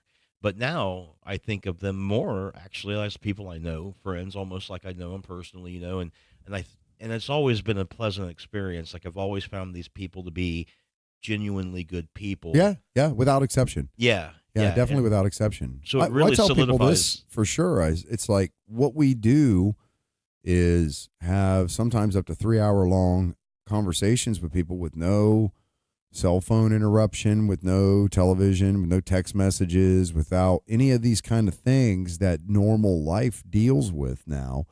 And every time I have one of these conversations with somebody, I come from it with a much deeper appreciation and affection for these folks. Yes, and than I would, I think otherwise. we have also been told that through that process, that extended hourly process without the interruptions of daily technological life, has been cathartic for them to be able to truly have the time to dig back into and articulate their past. Yeah. Because it's probably been a while since anyone's asked whoever about the details of their childhood or how they Right. grew up or how they became inspired. Or if them as a guest has even considered it.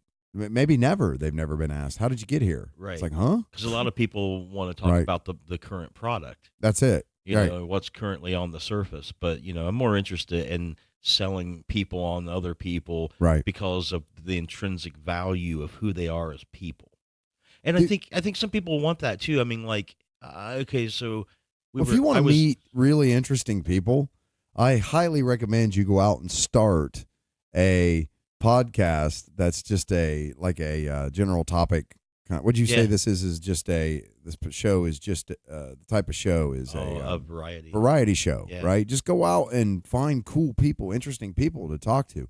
But the caveat is this: they're all interesting. Sure. Yeah. They're all cool people. Yeah. That's what you end up finding out. Like, I don't believe that there's anybody walking, setting up and taking in nourishment that couldn't be an interesting guest on somebody's podcast or ours for that matter.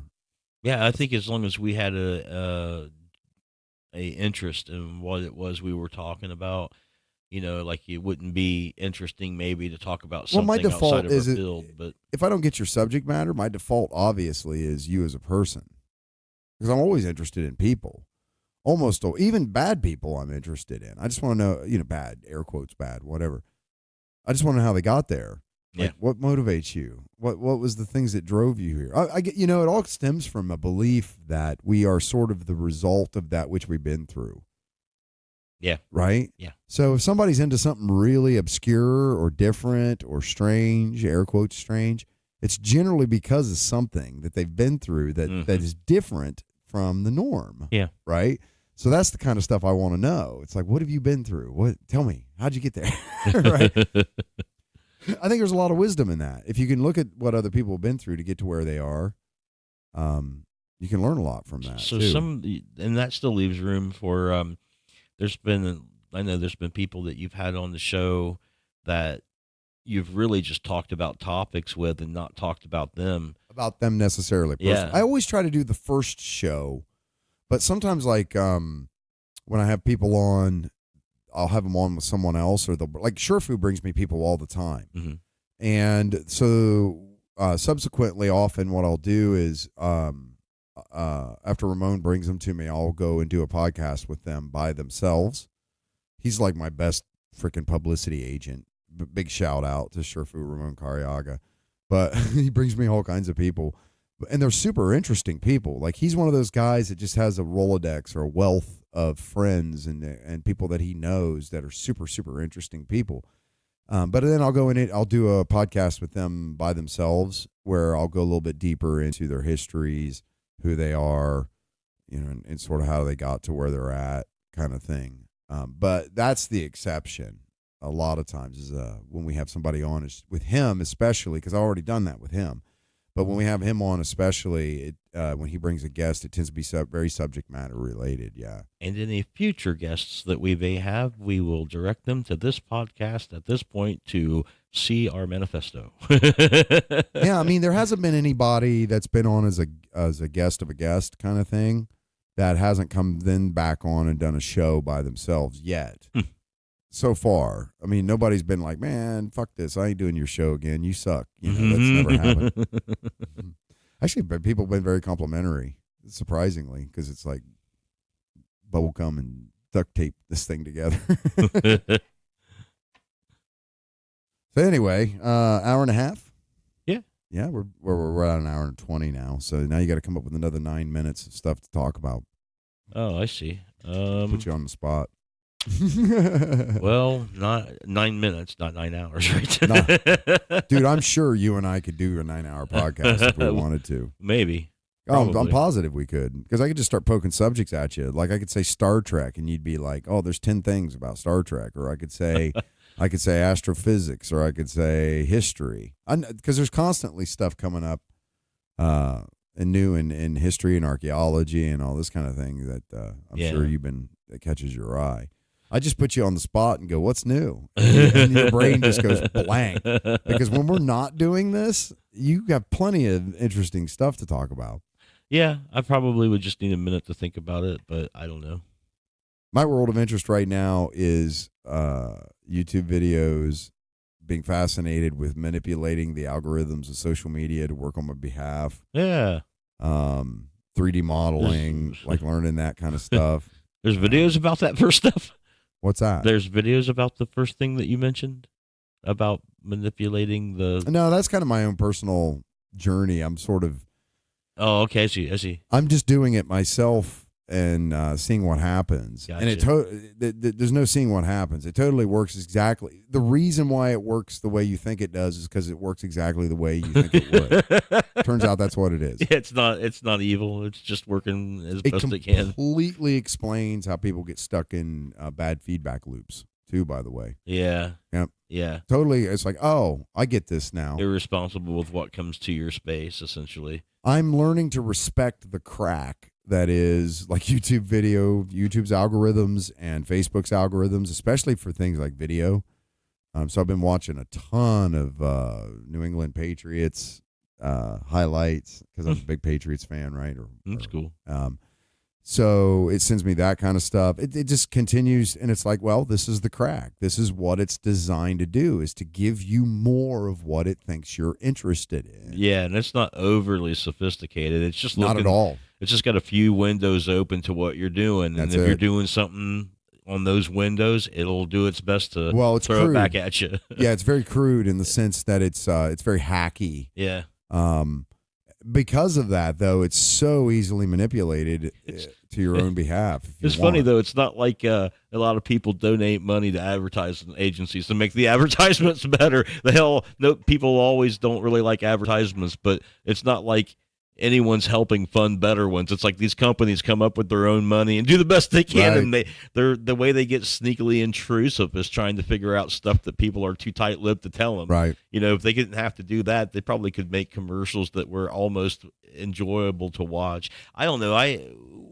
think the media, these social media companies they started out taking the wrong approach to all of this. Okay, what they did is instead of saying, "Hey, there's a huge benefit to this kind of metadata and information, and here's how we want to use it. Do you subscribe to this?" Like a lot of people are like, "No, turn off fucking cookies, blah blah blah." Mm-hmm. Okay, well you can do all of that, but then you're going to get a very bland, benign sort of experience. Yeah. And so I get why these companies did it. They went, no. We want you to get hooked on the crack without you knowing you're getting hooked on the crack. Or just want you to have something of value to you. If you're going to be wasting time watching an advertisement scroll by even idly, it would benefit you if you at least were watching something you potentially have an interest in and might buy. If you want that bland experience, then you are literally just wasting time until an advertisement passes. At least the other way, you can watch something and be like, oh, that's cool. And there's been times where, like, say a new synthesizer was released for Native Instruments, and you always go back to that. Like, well, even if I skip through it for like the first 10 seconds that it will have to play,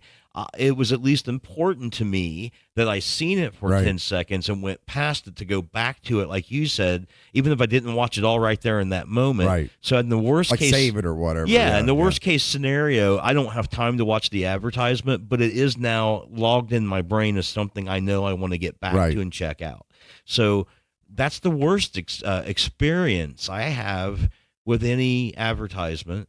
There's occasions when it gets confused, but I realize that why it's confused, and it's not a big deal. Like when I started working where I'm working at now, I started getting a lot of insurance commercials and stuff, you know. So it was confused, but there's definitely it was my fault. I was using I was signing into my own browser at work and using it as to Right. Yeah. Oh, exactly. So it didn't do anything. It didn't spy on me. No. I just totally let it bleed over into my work routine. Right.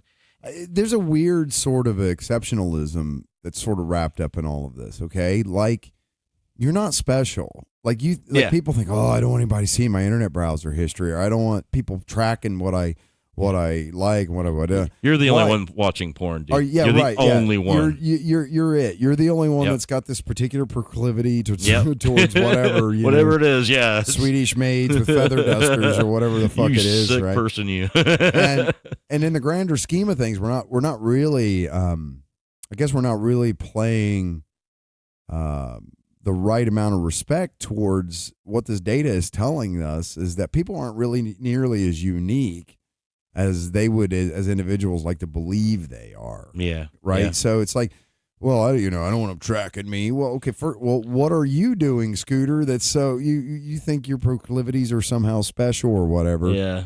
They're not looking for any of that stuff. No, they don't give a shit about that. They're wanting you to keep doing that stuff and be happy so that you're sedated into whatever makes you happy. Yeah, because they want to keep you in front of the application or whatever it is, so that they can sell you the most amount of advertising. I mean, it's literally so all they're trying to do is give you more of what you'd like. Yeah. The problem is the conception here is, and this is where I think it gets insidious, is we keep talking about this, but it's a big subject, that people start to believe that what they're seeing is some sort of massive increase in a particular subject matter. Mm-hmm. So if you are shocked and always watch videos of street fights, these algorithms are just going to continue to give you videos of street fights, or one's very close to that, or some derivative thereof. Yeah. So it might even lead you into a place that you normally wouldn't have went because it's close to a place you did go. Like my whole news feed now, Anthony's going to love hearing me say this, and so is John Barrows, but my whole news feed is Brazilian Jiu-Jitsu videos. Mm-hmm. Yeah. Okay. Now, if I were to use that same logic, that same deductive logic, it would mean that literally everybody was taking Brazilian jiu-jitsu now. Right. If I were to use that same logic. It's all over the place. It's everywhere. Every time I turn on my computer, there's 10 videos about it. And sometimes there's some about karate, too. Yeah. Right? Everybody must be becoming violent. Everyone must be signing up to martial arts to protect themselves because the world has went to shit and is violent. But there's a lot of people that actually believe that, man, that believe, oh, man, the fucking country's going to shit. And no. You're on social media now and just don't necessarily completely respect. You ain't cultivating what you're watching. How the algorithms work. Yeah. It's doing exactly what it's supposed to do there, Scooter. But what it's showing you leads me to understand who you are now as a person a little bit. And maybe I guess people would want that kind of stuff. Maybe that's what they're really paranoid about is that, oh, God, people will see me for who I really am.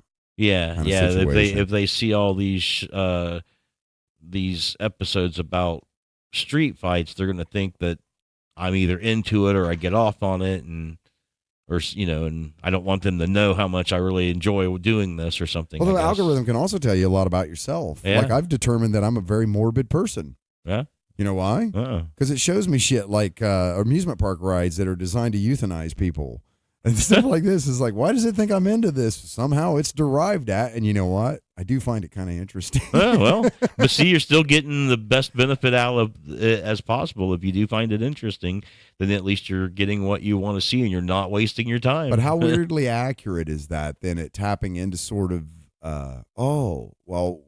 we have this data that says if you like all of these things, there's a cross section that says you might like this too. Well, yeah, I memean, if you're not a strong-willed person, I can see where you might start off watching street fights, and then the algorithm starts giving you car crashes where you're seeing people get hurt and stuff because it determines that you like viewing violence. Exactly, and then it might start feeding you animal attacks on people, right? Exactly, which can be really vicious and bad if you're watching on a video, right? Because it's very much a semantic stimulator. It stimulates an emotional response, right? So that's what they've quantized that then now and been able to say, hey, we can measure this in metric. Well, if you're not strong-willed, that might affect you. If you turn on your computer every day and you keep seeing slightly more elevated, darker things. I struggle with the term strong-willed, and I'll tell you what. Now, this may be my ignorance or I don't know. I guess you would call it naivety, okay?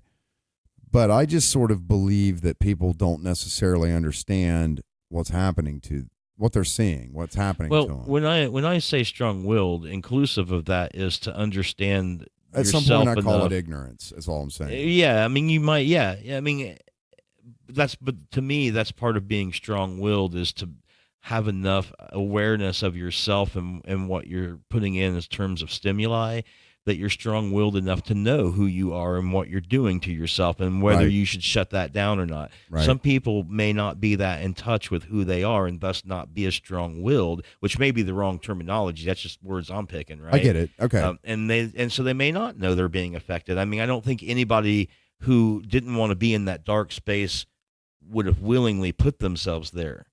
Some people but not these people.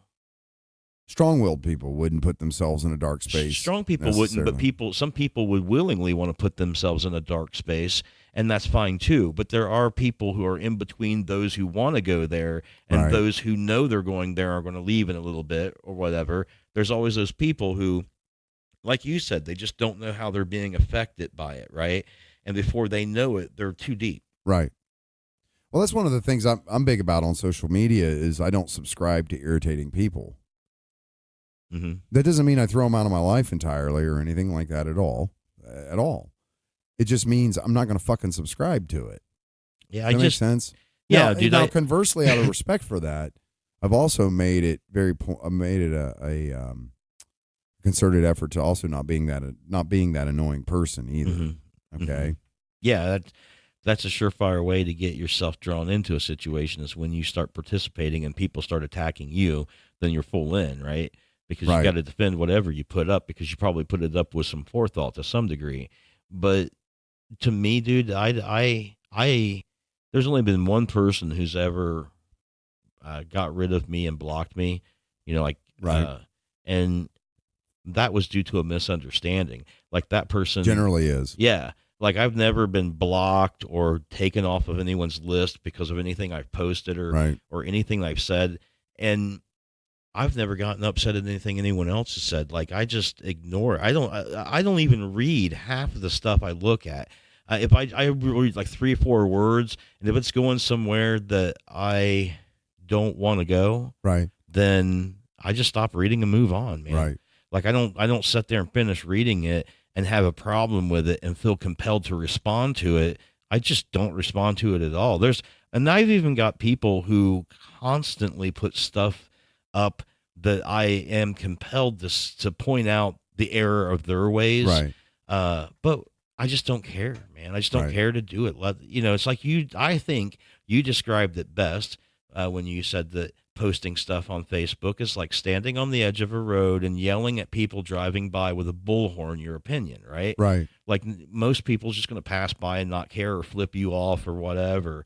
And the only people you're going to pick out of that mess are people that are pissed off enough to pull over and stop. Right, and start arguing with Yeah. you. Right, exactly. So, I mean, most of the stuff I just don't engage in anyway. And consequently, the Facebook will feed me back the only things I typically comment on. So it's pretty positive things that I Right. have. I get music and gaming stuff. I don't have anything bad on my Facebook feed that I've ever seen that bothers me. There's no political stuff because I never engage in that. Now, I actually had a blog for a while, and I don't know. The whole process of going through all of that just sort of more than cemented in me that this is not the medium for any kind of rational conversation whatsoever. Yeah. It's not possible.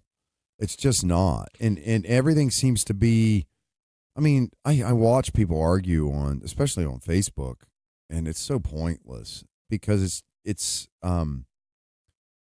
all you're doing is answering whatever inference the person has read into your previous post. Mm-hmm. And it does not matter because you can go through and look at I'm trying to be really kind and I'm not trying to be, and they're just going to read that as all condescending. So really all you're doing is just, it's whatever energy or whatever headspace that person is that's reading it is whatever is however they're going to interpret it. Right. Because text it's maybe like, text is like 20% of communication. Like it's so little, it's such a little piece of communication. If you throw in video and audio, now you're getting a much more rounded, because you can see people's facial expressions. If you have audio, at least you can get people's inference. I think the biggest issue is respect. I think that, back in the days when it's much harder to be respectful for somebody when they're sitting, or much easier to be respectful for somebody when they're sitting in or front be of you. disrespectful. Harder to be disrespectful if they're sitting across from you. Exactly. Yeah. Because back in the day when there was not any kind of communication, the only way you were going to talk to somebody, even on the street, was if you walked up and respected them and opened a conversation with them. Right. Like you can see that back in the 1800s, there was a lot more respect that was built into the lexicon of our language with yes, ma'am, and no, ma'am, and things like that. Right.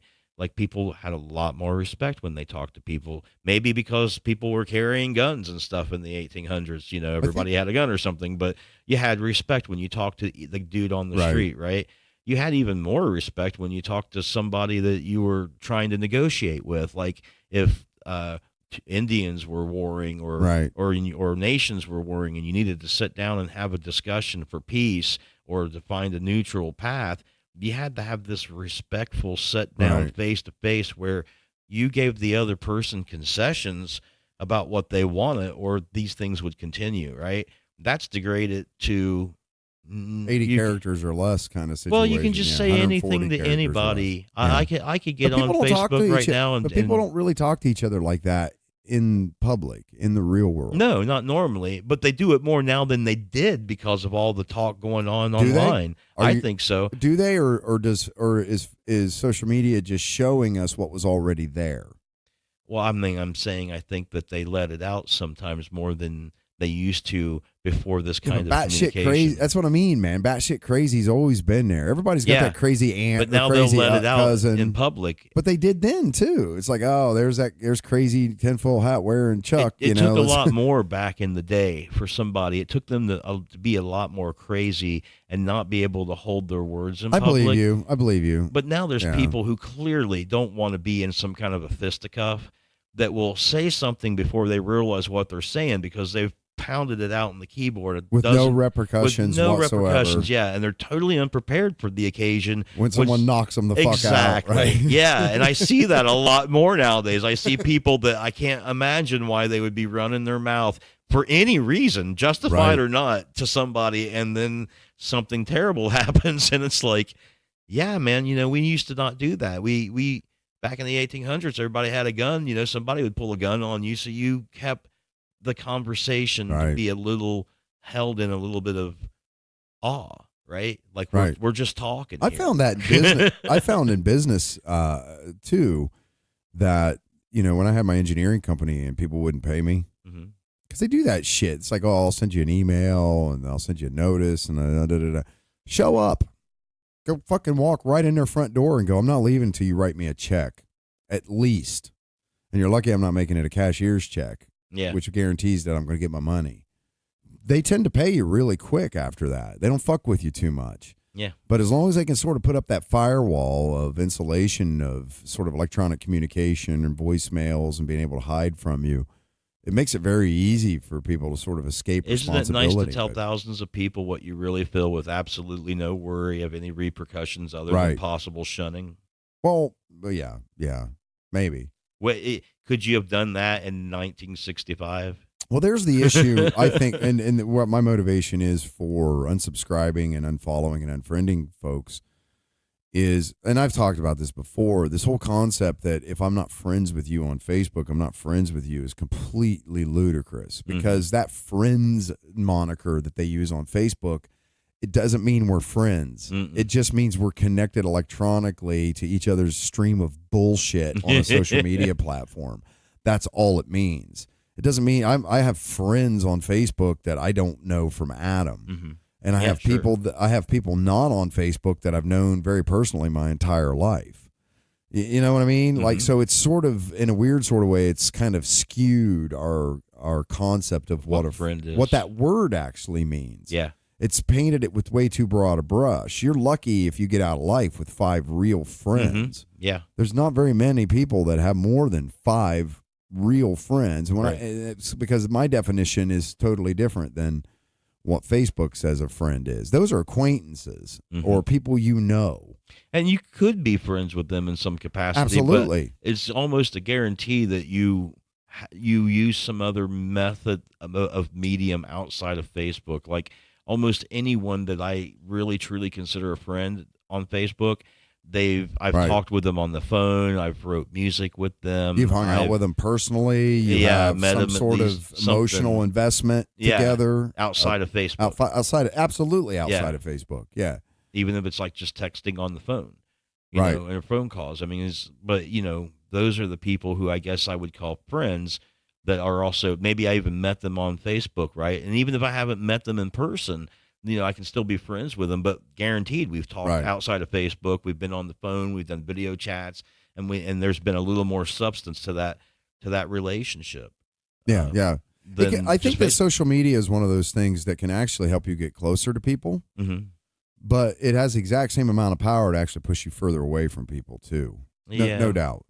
And I don't know. I'm not saying that that's bad or good. I'm not saying. I'm just saying it is what it is. Come to Facebook where you can find your tribe and at the same time have a polarized tribe somewhere else to compete with. Or you can find your exact opposite, your doppelganger opposite. Like kind both. Of thing. You can find your tribe and who your tribe is against. And I don't know that that anybody's really changed necessarily by an argument in text. I just don't know that I think all that happens is that it just digs people in harder to go and do the Google search. And again, sometimes, then it just tells you what you want to hear too. But it's also because these people who are unafraid to say whatever they're going to say over the keyboard, really come down hard on people, right? So it's almost a fight or flight, right? You either got to dig into whatever crazy shit you've been talking about and dig into it and stand your ground, or you got to submit in front of a bunch of people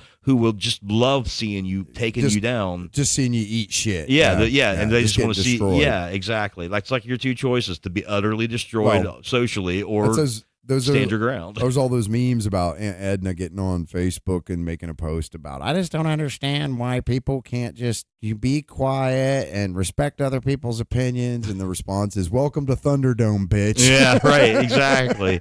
Yeah, so you're either standing or you're being taken down. You're new terribly. to social media. Welcome to Thunderdome, bitch. But there's truth in that, man. I mean, you know, I'm sure a lot of people wouldn't be driven to go down whatever hole they went down if it wouldn't have been for so many people willing to take them down in social media at the time. They would have just said, whatever, you guys, you know, and that would have been that. Like, if it was in real life, like if it wasn't on social media, like if it was 1965 and it was your 10 buddies that was totally thinking you were full of shit or whatever, and then you'd be like, oh, okay, whatever, let's just go play basketball or whatever, right? Well, it's kind of taught me two things. Number one, it's taught me that people are large. A lot of people are full of shit, and it's also taught me that a lot of people are full of shit. Yeah, in the sense that, number one, you find out how little people, like, you're like, wow, I thought everybody had a basic grasp of science. Like, whoa. The other thing is that you find out that people talk one type of game online, but if you know them, you're like, bitch, you used to get stuffed in lockers. Who the fuck do you think you're threatening here, you know? So there's an equalizers aspect to it. It's like if a genie waved a wand and everybody woke up tomorrow with a pistol. You know, like that old saying, you know, God made man, Colt made him equal. Yeah. Right. So there was that period of time with the gunslingers and these kinds of things, but eventually Law and Order was like, you people need to fucking stop this shit. Yeah. Right? You know, because there's a lot of people getting killed. Yeah. Right. And that's what would happen if everybody woke up with a pistol. There'd be a lot of dead people that mouthed off with paying no respect. And I hate it when people say that they only give respect to people who earn it, because I think that's crap, dude. I think you should give respect to just the guy that you see on the street until he proves otherwise. Yeah. I don't think respect is something that should be earned. I think respect is something that you should give somebody out of courtesy until they ruin it. Well, I don't. The other part of that equation is expecting it. Right. Okay. And that goes down to giving a fuck about what people actually think about you. Yeah. Right. But that has its own words, right? Its own type of definition, like being I'm saying that I agree with you, okay? But what I'm saying here is that if someone is just generally disrespectful to people offhand, I'm never going to fucking deal with them. I'm like, you're a douchebag. Fuck you. You know, like, I'm done with that individual. Yeah. So they definitely go down to a much lower rung on my tolerance level of wanting to deal with them. Sure. You know, but so there's a consequence to that, But it's equally as irritating to find those people who don't want to give you any respect until you earn it from them.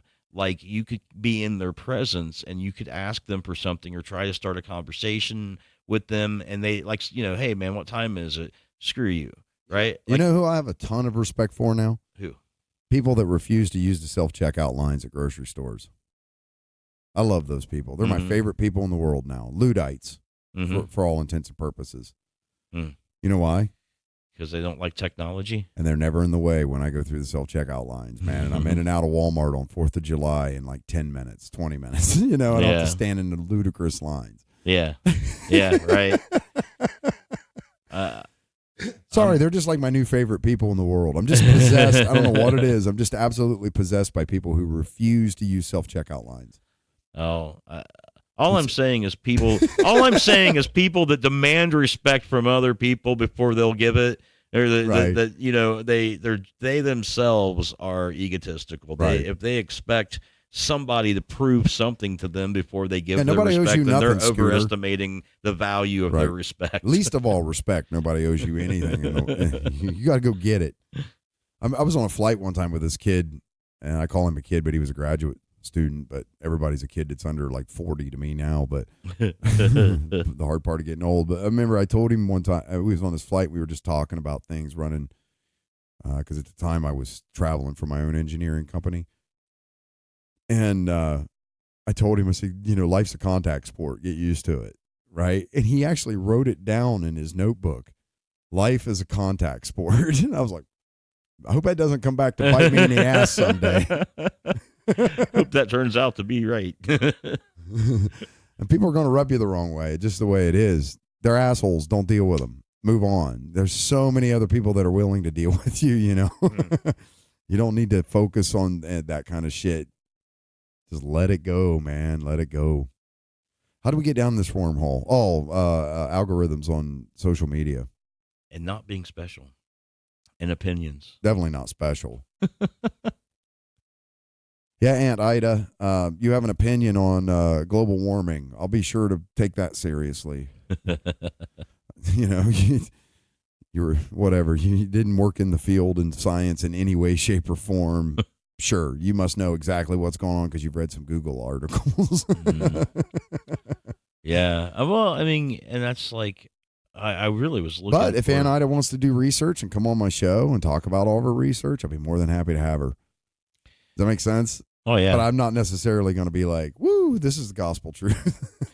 I got to find the paper that I did so I can talk about it here on Brahmanas. On Vimanas from the Vedic text, the Indian, like the Indian Bible or whatever it is. Yeah, is that right? It's not really a right. Well, it's like the Vedic tradition, which would be inclusive of all of the books that are a part of that tradition and stuff. There's one book that I can't remember the name of it, and there's a lot of details that would be important in discussing it. But there's a book that they refer to on like ancient aliens and stuff, written in Sanskrit. I know what you're with the Vimanas, which are a version of flying vehicles, and they shot ray weapons. Yeah, all that stuff. Yeah, like there's like the truth behind that book is an interesting thing that they never tell you about on Ancient Aliens. They make it out. They tell you that it's written in Sanskrit, right? So the assumption is this must be one of those old books from the Vedic tradition. And thus must have been written a long time ago if it's written in Sanskrit, right? And of course, then when they show you the diagrams and stuff, it's supposed to be amazing. It's like somehow they had knowledge of the future, or maybe the future had touched them back in the ancient past, which is essentially what they're trying to promote, right? But that book was actually written by this dude in like the 50s or 60s, like when aviation was in full swing. And all of these would have been contemporary sort of diagrams and stuff about aviation of that time, kind of mixed in with these ideas about the Vedic tradition, right? And the guy who wrote the book, I can't remember his name, but it's in my paper and the dates and stuff, but he was supposed to have channeled the spirit of this ancient Buddhist or whatever from the Vedic traditions. He was supposed to be channeling this guy's information and stuff. Oh, so it wasn't actually anything that was written in that time. It's something that was written by the spirit of somebody of that time in modern time. Yeah, and then done up in Sanskrit and stuff because it's, I guess, to kind of fool people into making it seem like it was an authentic text or something, or to give that impression, maybe not to fool them, but to give the impression that it had legitimacy and weight and stuff, right? So when they show that book on Ancient Aliens, they never say that this was written by somebody in the 1960s or the 1950s. Yeah, they actually talk about the guy was supposed to have lived back in ancient times that this other guy was channeling, and they just kind of leave it at that. Oh my God, you're right. Okay, so then they flash it onto the screen, and they will scroll it by, and you see the diagrams of the book. And I had a copy of the book, right? And it looks like that. Okay. And you hear all the ominous music, right? Dun, right. And it's like so when I watch a documentary like that Bob Lazar documentary, you always have to take them with a massive grain of salt. And they say, okay, we have no proof of him working here. And they're like, then why is his name listed in this phone book? And they flash the half of the page of a typewritten page that's got his name and phone number with a bunch of other names and phone numbers, and it goes across the screen, and it goes, dun, like it's some big revelation or epiphany, right? When they don't give any information on where that paper came from, how they got a hold of it. There's no they just throw up a piece of paper they could have typed yesterday and made it look like that, right? And you don't know, right? But people will watch that documentary and will look at you and yell at you and say, well, then how the hell was his name in the phone book? Right. Explain that. Right. Explain what? That the fact that you've seen that doesn't even mean that actually even happened, let alone that I need to explain to you how it happened or why it didn't happen, right? Like, this is just a piece of paper that they're throwing up on this documentary in the middle of them telling you that this place denied that he ever worked there. It's like every place denied that this guy worked in any of those places, or that he went to these universities and stuff. Right, as well. right. And the only thing that they had, but he definitely keeps bouncing around inside this conspiracy community, this UFO conspiracy community. Yeah, and I'm not arguing. I wouldn't argue the point with him. I wouldn't care enough to, right? But at the same time, I have a problem with people that's telling me that because they watched this documentary that it's compelling. Like, in what way was it compelling? I'm the one that said it's compelling. I know, but I don't understand how it was compelling. Because I just find him interesting. Maybe. I'm not saying that I believe anything he said. I'm accepting completely the fact that 100% of what he said can be complete bullshit. I just find his story and the way it's laced together throughout his history with newspaper articles and some of the different stuff that's been presented as evidence extremely compelling. Yeah. I'm accepting the fact, though, he could be completely full of shit. Yeah. And if he is, I can't wait to find out how. I don't even find it to be compelling. Like, I felt that it was a bit of a struggle that they were trying to make it insulting. Well, I think that they were trying to make it compelling, but I think they were struggling with making it compelling. They went a little crazy with the narration and stuff on the documentary. I didn't care much for that, too. It was very melodramatic and poetic, and it seemed like yet another attempt at making this compelling. Yeah. Like, what worked? If it's a lie, it's a hell of a lie, man. Well, That's a all lot I'm of saying. people probably watched the documentary. It may have worked in that sense, I suppose. Yeah. But it didn't. I don't think it worked for me. I don't think it made me feel. In fact, it made it less compelling for me. It made it feel like they were trying so hard that I actually had less faith in the story now than I did before I watched the video, to be honest, because it felt like they were trying so hard. And there was so little substantiated. The best thing that can be done, though, the sanitization of the truth, okay, is, for me, it makes sense. I want these folks who have these wild-ass theories and expositions and whatever, whistleblowers. I want them. I want them all out there. And I want it as public as possible, because I want to be able to have an open dialogue about the subject matter and go, oh, yeah, you're full of shit, but this guy's telling the truth. And have it sort of be vetted out in that space, you know? So, like I said, I completely accept. I love that this guy's so public with the stuff he's saying. I love it, okay? Because two things are going to happen, right? We're either going to find out that he's completely full of shit, which I understand you're assuming is like 99.99%, okay? Or that he's telling the truth. I'm just saying that I find it interesting. I love, like, the conspiracy theories on ancient aliens and shit, but I don't know, and like, I'm gonna have Gareth come on and talk to us about the physics, not because I'm not a physicist. And when you're talking about physics, you're talking about what they were saying about with the elements that they, and how they had the pieces together, and there was no connections or moving parts, but they just generated because there was some things he talked about when supposedly, like, when the spacecraft was flying, how there was like sort of a coronal effect that would happen, like underneath the spacecraft. He explained that was generated by these devices that had no moving parts and weren't connected. So that's what I want to talk to Gareth, an actual physicist, about.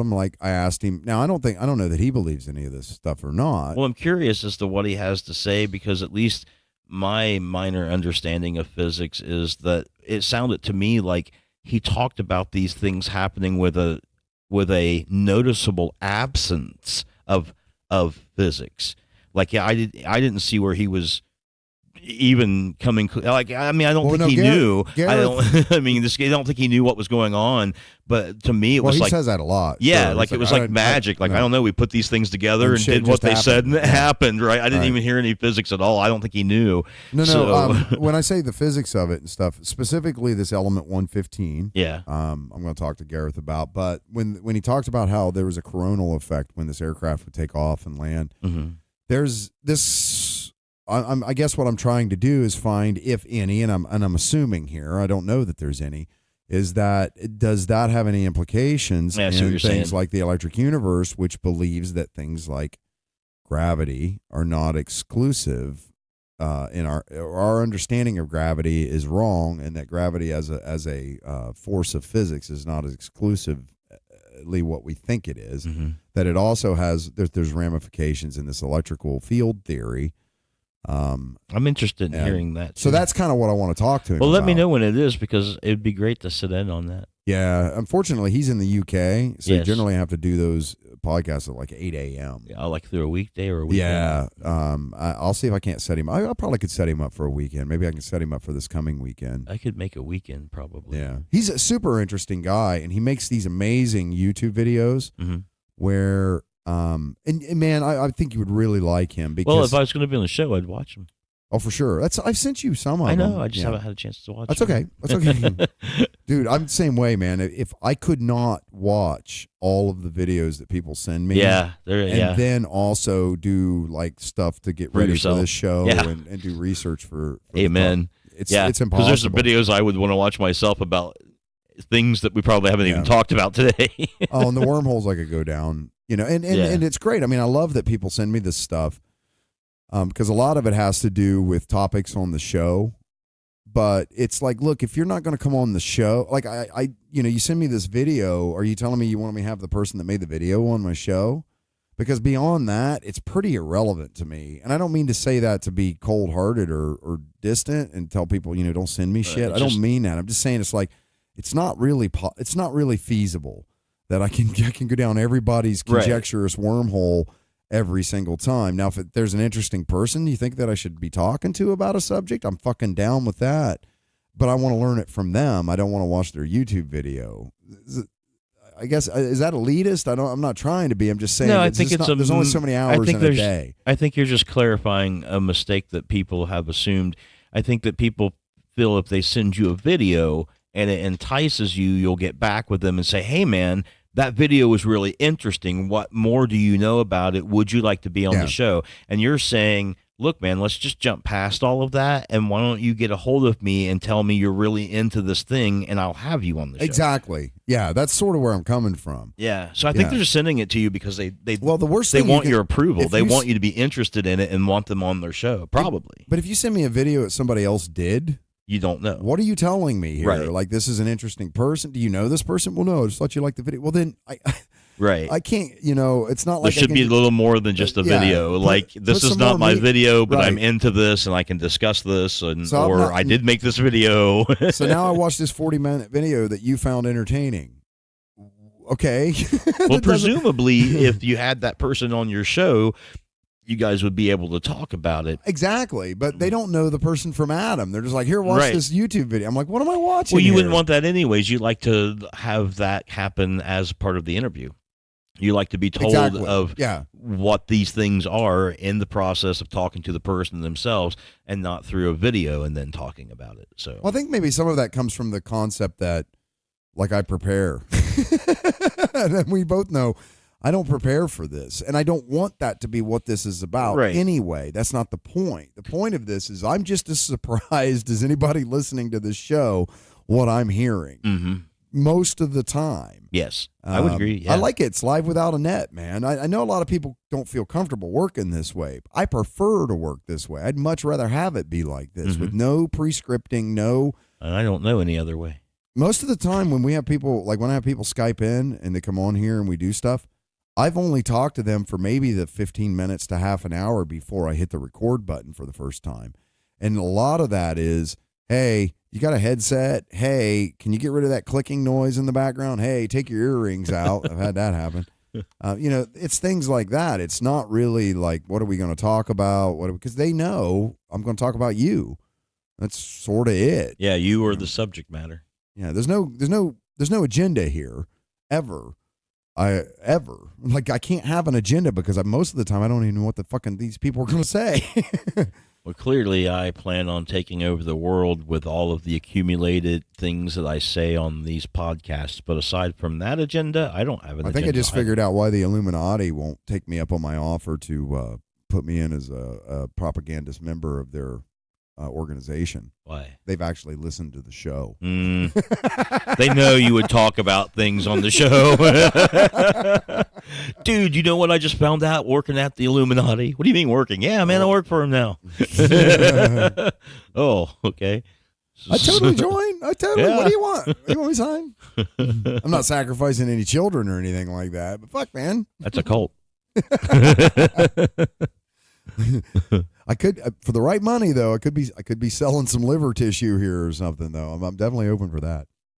Well, it's illegal, but it would be kind of funny to what was it? The whole Bob Lazar thing when he was saying that the alien craft and bodies that they had was actually owned by some private company that ultimately had the final say on whether or not even. Well, that's that Wilson report or Wilson something that came out. Was this Admiral? I think he was an Admiral Wilson was trying to request information for this program that was under his budget, and they wouldn't let him. Yeah, and that's the budget that. Because he was saying the secrecy was so tight that they couldn't, that nothing would ever get done scientifically.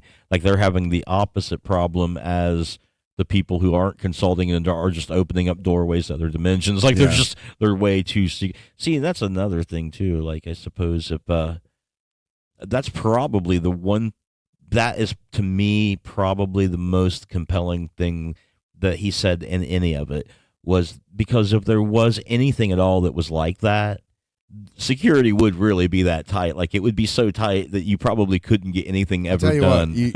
You're never going to keep a secret if it's under some sort of military budget, a regular military. We've seen that already where they had the GIs running into the mushroom clouds and different like they that all came out. Yeah, you can't keep a lid on that kind of stuff. So for something to be so secret and so compartmentalized, it would almost have to be somehow into the private sector. Yeah, and have to be something. They're the only ones that can really keep a secret. If the dude's in the military, trust me, man. And it would have to be something so bizarrely different from anything else that we had access to that it warranted such strong measures of secrecy. Right. Most things they only want it secret until they're ready to unleash it. I was on the boat one time when a special forces team of some sort, and I say of some sort because came onto the boat and they were with us for a couple of days and then they left the boat, the aircraft carrier. Okay. So I was on the flight deck the night they came, and they didn't leave the same way they came, but they just weren't there one day kind of situation. But the only reason I say special forces team of some sort is because they did not wear any kind of rank insignia. They didn't wear any kind of branch insignias, and they did not have the grooming standards that regular military had to adhere to. Interesting. But like they were in the mess halls, on the boat when we were eating and stuff, and they would sit down and talk to us, but they would not say anything specific. They were just very, very polite, very nice people. So they were, and the skipper did come on and tell us that we had some special guests and to just be polite to them. But other than that, they really didn't tell us anything. But it wasn't like it was hidden from us. Yeah, per right. se. It wasn't like they snuck them onto the boat and then we never saw them again. And I don't even know how logistically something like that would work out. It doesn't make sense. There's a lot of this shit that people that have never been in the military say that happens in the military, that if they had ever actually been in the military, they'd be like, yeah, that's not really likely that that's ever going to happen. Well, I thought that the pictures that were actually taken in Roswell, which was like if I understand correctly, the genesis of the Area 51 situation, was. Well, it's close, right? It's fairly, they're within proximity. Well, yeah, of but each I mean, other, besides aren't they? that, I think that wasn't Area 51 where the bodies were supposed to be taken, and then the actual material of the craft was taken up Wright-Patterson to. Air Force Base in Ohio, I thought was where it was supposed to be I taken. thought that's where the material went.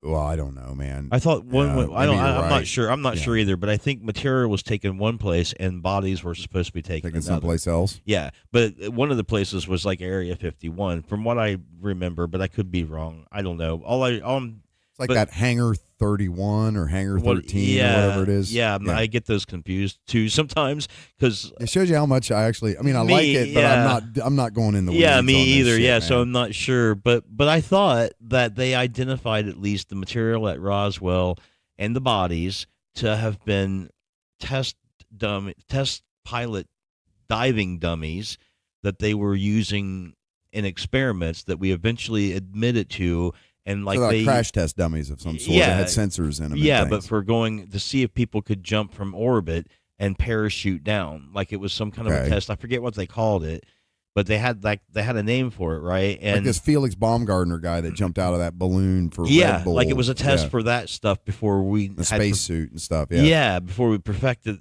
things, right? And like they had identified the parts right down to where they've got pictures of this guy holding up the foil that you see a lot of time when they show the Roswell stuff, and this kind of stick-looking piece of metal that's supposed to have these alien hieroglyphs on it, right?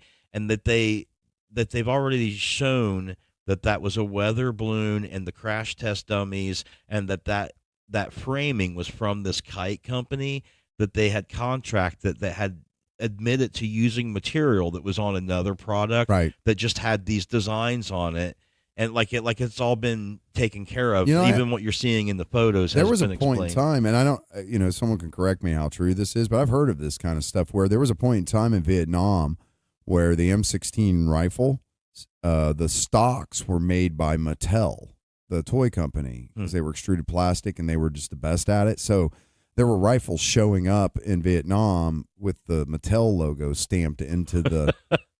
So a a weapon of war had a toy manual, and they had to take that off because there was some morale issues. But that actually, I don't know how true that is. Well, but we I do know that the military, correct me if I'm wrong, but they pretty much will contract out to the lowest bidder of a company, right? Well, to a point, there's a spec. There's a thing called a mill spec. Mm-hmm. So whoever can meet the mill spec for the lowest cheapest. money, yeah. Yeah. So It's not like they just, no, but a company might use products, not Mattel, right? Right. But use products, Yeah, from, it's to possible. save Sure. money to make the price Yeah. cheaper. And there's a big program inside the military called COTS, which is commercial off the shelf, where they're trying to use instead of, because this is one of the things that when you build an aircraft or any kind of complicated piece of equipment for the military, and I've actually been part of projects that was designing prototype equipment for the military. Mm-hmm. We used all off the shelf products, industrial spec type products, heavy industrial type stuff.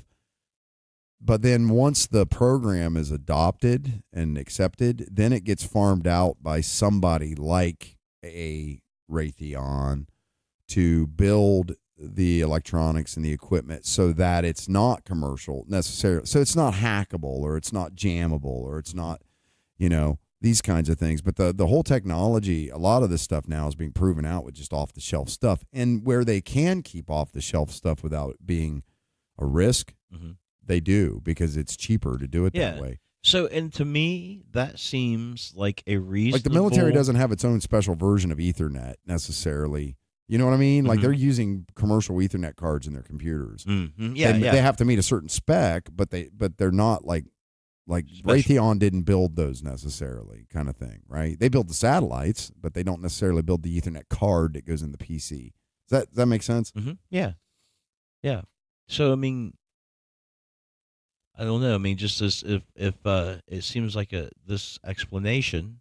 All of this shit, dude, is like religion starts to fall apart under kind of any kind of serious critical review, right? Well, no, I don't even know if it's critical review, man. All I know is that the idea that this company used that product, had admitted to it, that the government Right. admitted to the testing. There's a plausible chain of events. It gives us a very that's plausible more explanation. simple than a galactic intelligent civilization with faster than light travel. Like, that invokes the necessity for not just everything I just said, but a culture and a history and all of these other things that have to be invented and supported and make sense just to get to they crashed, right? But with the explanation of, oh, it's a weather balloon, it's a crash test dummy, and this is this kite company, and this is these glyphs were from the, like, that to me seems a lot more simpler and plausible than having to invent such massive things like a whole culture. Well, where it gets cloudy is that there actually is a facility, right, that was used to test and has been used historically to test like secret military type projects. So it's very easy because we don't know what's in that box to say what, Schrodinger's cat in a sense. Well, it's not a good analogy, but you know what I mean? We don't know what's in the box, so we can put anything in it in our minds that we want. Yeah, but consider this, though. I mean, you said a facility that historically has been known for doing this, right? Yeah. Lockheed Skunk Works did a lot of work in this area. Right. Yeah. So if people know that this place has been like this historically, then really it's their own inefficient leap of imagination that's making them think of anything, because, like you just said, everybody knows historically that this has been a place where these the government things have been tested. didn't officially even, I don't know if they still have, but I think it was a long time after people knew there was a military base there. Sure. Because like you said, the military people aren't keeping a secret. There's people with families that know that pilots are going out there to test experimental craft. Well, sure. Before the military ever said, there was like an airline that flies people in and out of this area from somewhere in California. Yeah, I think we talked about that once on the show a long time ago. So there's definitely that's what I mean. It's not really been it's secret in the sense that the people that have the security clearances there have been told they're not allowed to talk about it. And if they want their pensions and they want their paychecks and stuff, they don't talk about it. If these people, like to your point though, were witnessing some sort of diabolical Illuminati cover up, they're still people. They would have talked about it. In fact, they talked about what they did do. We did know that they were doing experimental craft. Yeah, I mean, people, they did kind of say something here and there. Maybe they weren't specific. Well, that's where the infamous test, I'm pretty certain the infamous test of the airframe of the stealth fighter, the F-117, which is not a fighter. So they called it a fighter to kind of, that's what they do. They misname these programs and all this stuff. It's a bomber. And, but when they did the big famous story when they were doing the radar cross-section test, when they were shooting it from the front with a radar, they thought the radar was malfunctioning because they weren't getting any kind of reading at all, and a bird flew down and landed on the mock-up, and that showed up on the radar, but the airframe itself was not. So that's when they started to determine just how successful they were with eliminating the radar cross-section of this aircraft, or limiting it so low that the test equipment they had wasn't even showing up on it in a discernible fashion. But an organic creature like a bird landing on it while they were testing it did, right? But that was all purported to have taken place in this same area out there, Area 51. We know that things like the SR-71 Blackbird, which was this spy plane that we see at air shows now, and there needs to be developed there. There needs to be some place in America where there's secrecy like that to get stuff done and to not have it totally leaked out. I mean, we kind of knew what was going on when it had the tightest security it could have. So, I mean, I think there's a place for it. I think that's kind of what I'm getting. I don't think they're doing anything there now. They're not researching any UFO. If that shit actually exists, they're not doing it there. Yeah, I wouldn't think. It's being done someplace else at this point. Yeah. If it's being done at all, it's probably not. If it's being done there. At all, And I'm interested, though, to see what happens with these people who are pledging to do this thing. We're interesting to see if they actually just gather out there and stand out there, or if they're actually going to start coming up. What was the date on that again? I can't remember. I think coming it was up September 20th. Yeah, maybe? September 20th, 21st, something like that. Yeah, it's coming up. So it'll be fun to watch. Maybe that'll make the news. Thousands of citizens gunned down at top secret test facility Ugh. Yeah, Could you imagine? September 20th, 2019. 2019. So that's coming up in September, this fall. Well, mark your calendars, folks. This should be an interesting day. We will all meet up at the Area 51 Alien Center tourist attraction and coordinate our entry. If we... You know what that really means? What? We're going to see how many people show up before we attempt this. You know? If there's only 20 of us, we're probably not going to do it. Oh, my phone battery just died. Oh, you're done, huh? I am. I'm done. All done.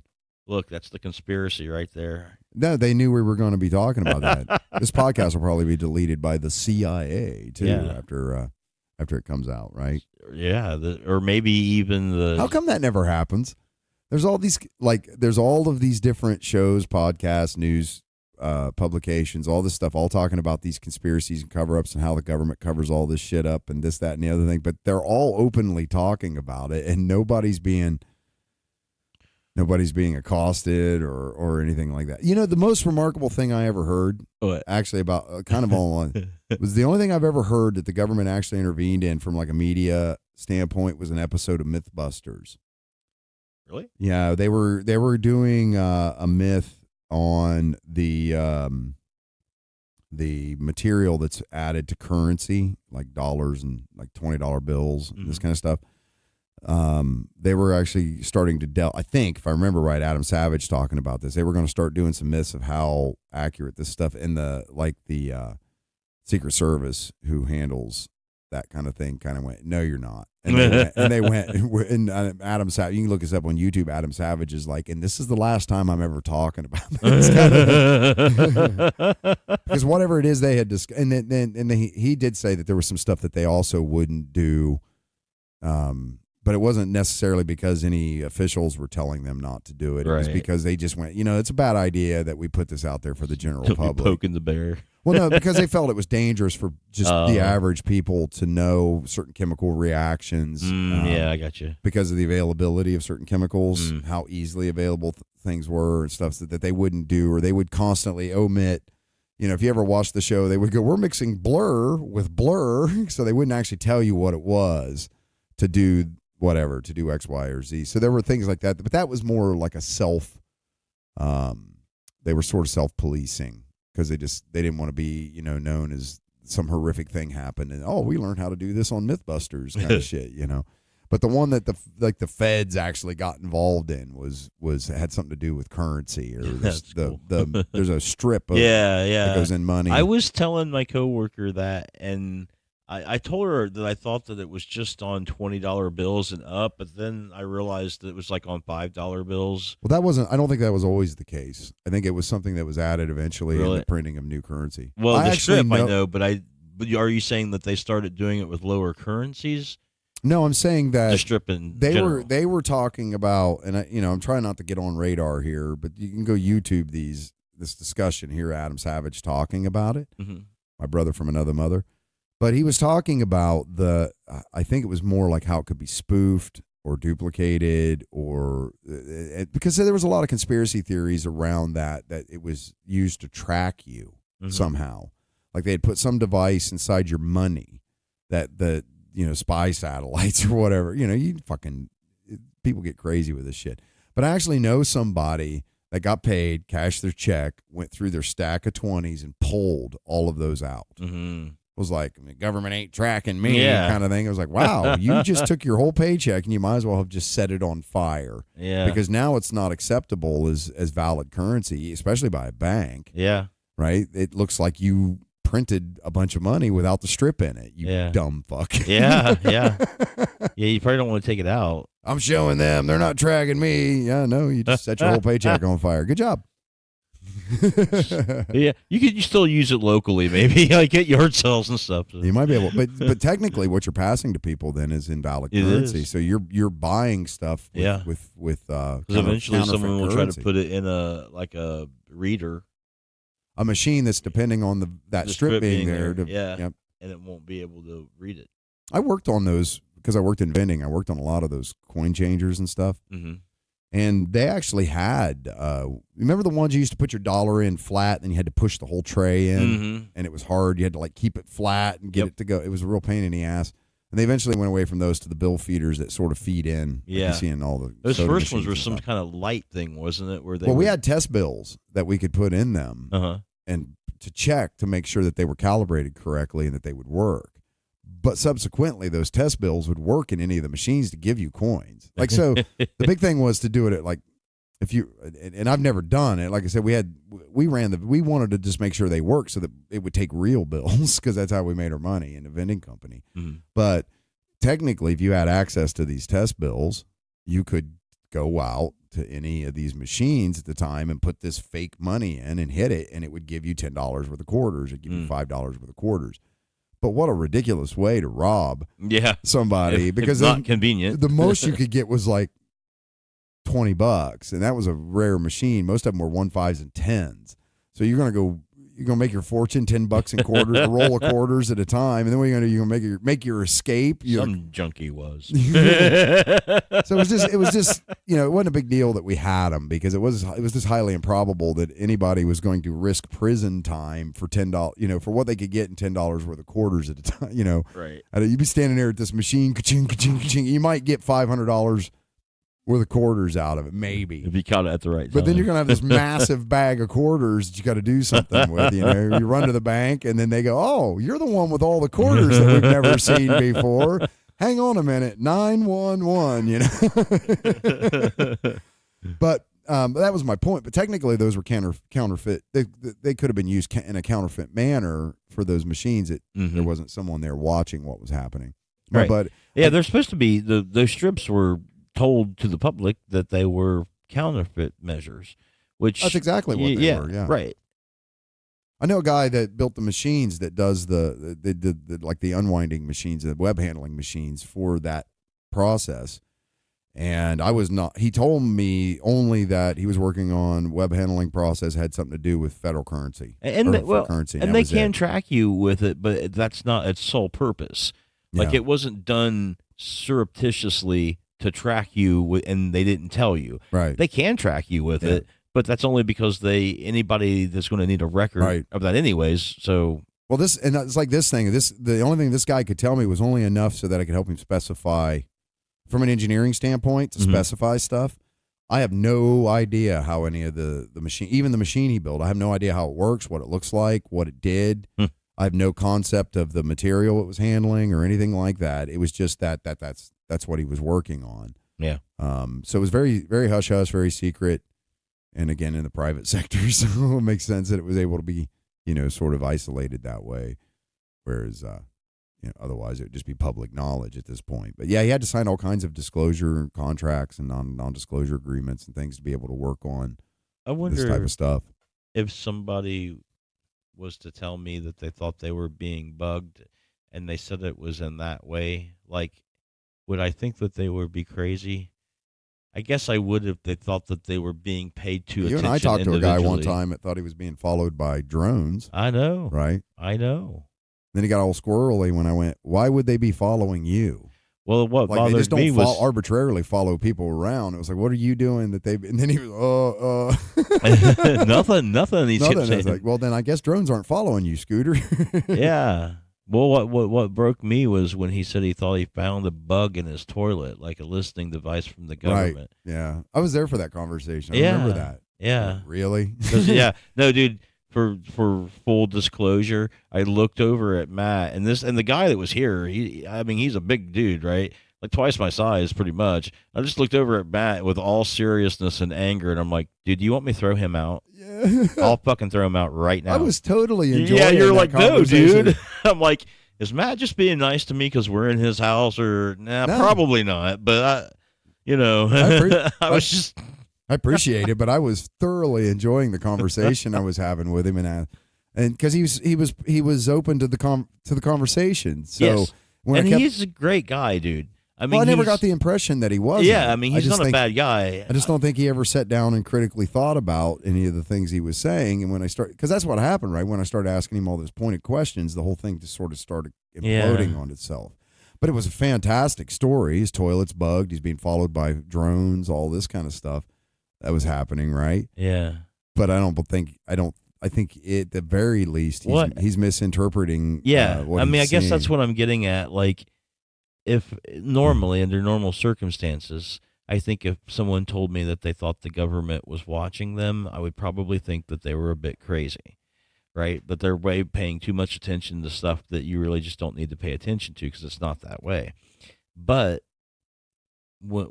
if I guess somebody was to look at the fact that they do have things like this in their money and that the government potentially could trace them if they wanted to in that way, am I over judging somebody when I think that if they say that, right? Because ultimately they're not necessarily wrong. It's just the implication that they're somehow important and the government's currently watching them, I think that irks me more than it does. Yeah, that's what I'm trying to figure out. It's like, why? Okay, so why you?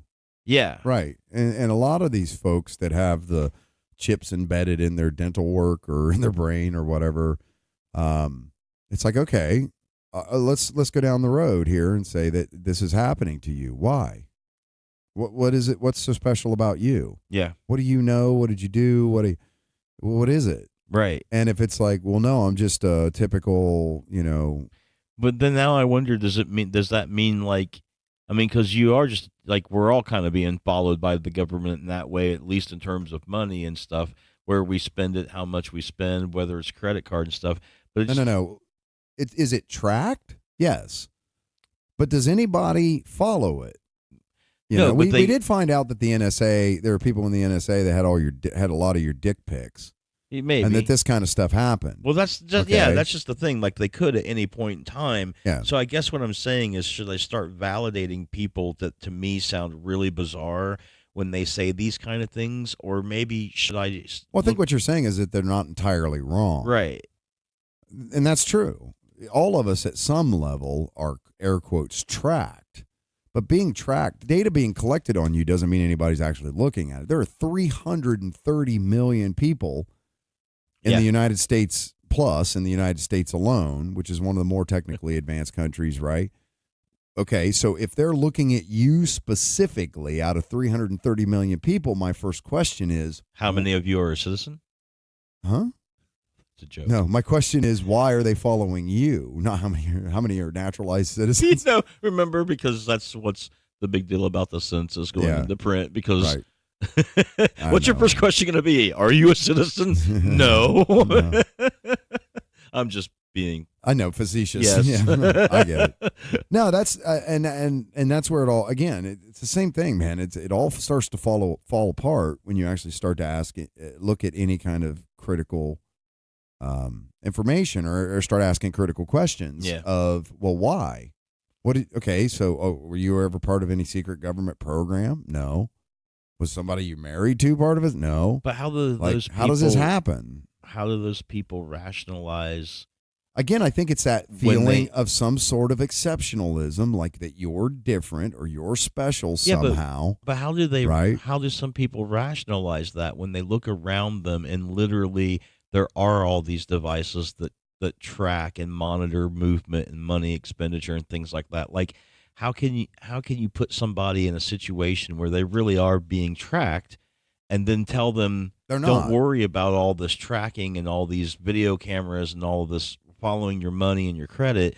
Nobody cares about you, when it feels like everything that you do is monitored. It's being watched. Yeah, well, by a camera. Yeah, that's what I'm saying. How do you tell these people who feel this way to ignore a world that they live in, right? that's literally that? Okay, so 99.99, I don't know how many % of all surveillance data is worthless. Yeah, but how do you make someone feel that's paranoid about being watched? You can't. All the time? I don't know. That's what this all goes back to. That same thing with the echo chamber of social media and all these different things. Because I agree with you. I know that there's such a mass amount of data. Any technology of sufficient complexity will almost appear to be magical to people that don't understand it. Who said it? Was somebody famous that said like that, right? Asimov, I right. think. Okay. Or so what you end up with is people feeling a very personal, semantic response to having their data collected. Mm-hmm. Yeah. With the so the way that they understand this, it's the same to them. It's the same thing as like having somebody with a camera looking in your window, like all and the recording time. You all the time. Yeah. And it's okay. Fundamentally speaking, it is very much like that. And some people feel like that makes them somehow important. But because they've and I agree, okay? Yeah, is that happening? Yes, it's happening. But they think that it's only happening to them. And it's like, no, it's literally happening to everybody. So you see this big server farm over here that has massive diesel generators on the back of it just in case they lose power, just to make it run. That's where all that data goes. Now tell me what is so exclusive about you as a person that's going to make that data that they've collected about you somehow more relevant than the 300 million or whatever it is other people that they're collecting data on. What's going to make that rise to the top? They will say what compels them to believe that they are more important. That's my point, right? They will tell you an answer to your question. Yeah. If you ask them, if you say what makes you feel that important, what if they tell you that what makes them feel that important is the fact that they are tracked all the time, constantly? That's a feedback loop. Yeah, it is. Right, it's just that's just a feedback loop. It's like, well, but how do you convince someone that sees that reality as being that different?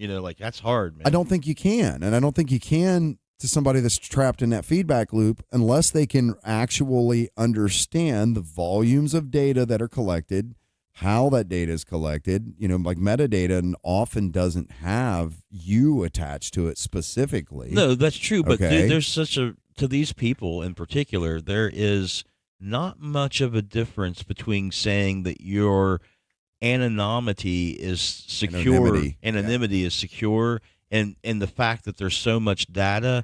Because ultimately, if anybody that owned that data wanted to focus on that individual, they would still have the ability and data to do that. So that goes back to what I was saying earlier about the feedback loop, right? Well, no, about how these companies have fucked up. Well, no, but I'm just saying. No, what I'm just saying is that your point, as I understood it, was that you would tell these people that, look, there's so much data out there. There's nothing special about you. You're really going to be hidden in the heaps of data, right? Not unlike you already are. Right. In the obscurity of the size of the population. But there's little difference in that explanation than to say that if anyone ever did slip up and attention was drawn to them, that it would be easy to find them in that stream, even if they're only safe because no one's looking for them in particular.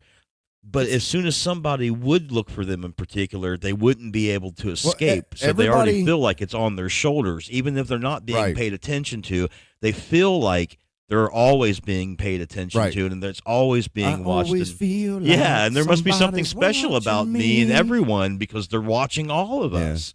I mean, I'm not saying that there's answers that I expect you to give to these particular questions. You're asking me a question about how do you explain. You can't explain this to somebody unless they can understand the volumes of data and understand that it would be almost impossible. So everyone's like, well, they'll do keyword searches and da-da-da-da. And I go, okay, again, what are you saying or what are you doing that's going to compel them to be interested in you? But some people live in fear that they'll somehow slip up and be watched. What I'm doing here is I'm totally discounting, because there's civil libertarians out there right now whose heads are exploding from what I'm saying. Going, it doesn't fucking matter. It's Fourth Amendment right to privacy, blah, blah, blah. You know what? You're absolutely right. I'm not arguing that. And I think that there's a case to be made for how much companies are allowed, how much information, your personal information, that a company is allowed to collect about you without your permission. Okay? And I mean that in the fundamental sense of like contract law too. Like you can't sign a contract you don't understand. Mm-hmm. So to say that we get to hoover up all this data because you checked a box on an end user license agreement or whatever terms of service agreement to join these groups that's written in legalese that is ridiculous. Mm-hmm. You're not. There's no obligation there that gives them the right to continue to hoover up this data without you understanding the implications of the data which they're collecting. I'm not arguing that at all. What I'm talking about, though, is if they, even in the event that they did and do, because they do collect this data, what the fuck are you so paranoid about this data? What is it that, and look, and again, so this goes back, I'm not getting into the civil liberties argument of this. It's kind of like that, well, if you ain't doing nothing wrong, you got nothing to hide. That's not how civil liberties work, right? You don't have the right to collect information on me without my say-so if you're a government. Like, that's what those all are written towards, is what the government can and can't do. It doesn't say anything about what you agree to with Facebook, and we don't really have a section of law yet to cover this kind of stuff. But I think it's going to be necessary, and I think it's going to happen. What I'm saying, though, is ultimately what has happened is that the mistake that was made here was putting all this shit in legal jargon and recording all this information from people as private entities, vis-a-vis like Facebook, Google, whatever, that is collecting all this shit, and not telling you they were doing it, and not telling you that it's a benefit to you, because that's what it's always discounting. It's always enemy of the state. It's always Will Smith being chased by federal agents who are destroying his life, but still, because why? Because somebody put something on him that was highly sensitive. So this average Joe Schmo, again, who had no target on him whatsoever, was only targeted in the movie because somebody planted something on him that was highly sensitive type of information. But everybody interprets themselves as the enemy of the state when it comes to this shit. And it's like, okay, well, where's the secret hard drive? I don't have a secret hard drive. What about the floppy disk? What is it that you have? What is it? Well, nothing. But even in the movie, they weren't interested in Will Smith's character until that event happened. Like, it shows that the movie even said, well, there has to be some sort of precipitating event. But this goes back to that sort of I'm special.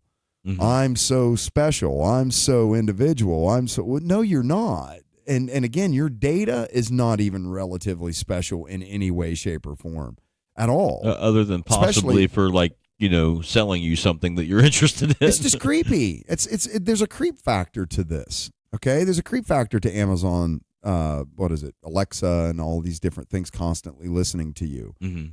Siri constantly listening to you. And then my aunt was just saying she was really happy with her Alexa, that she was telling me of her favorite interactions with the device, and I found it interesting that she was my aunt.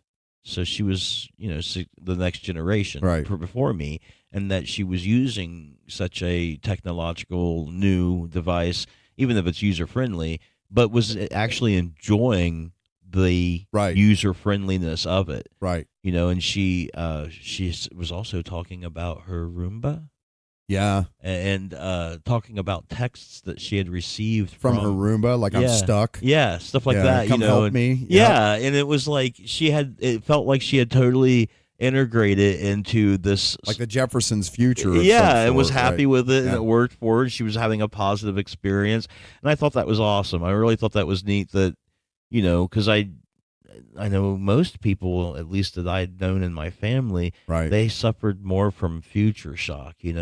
They didn't understand the computer technology and the new ways of watching TV. And the vast majority, I think, of what's happening in this space, like the crazy shit that's going on in the social media space and stuff, man, is future shock.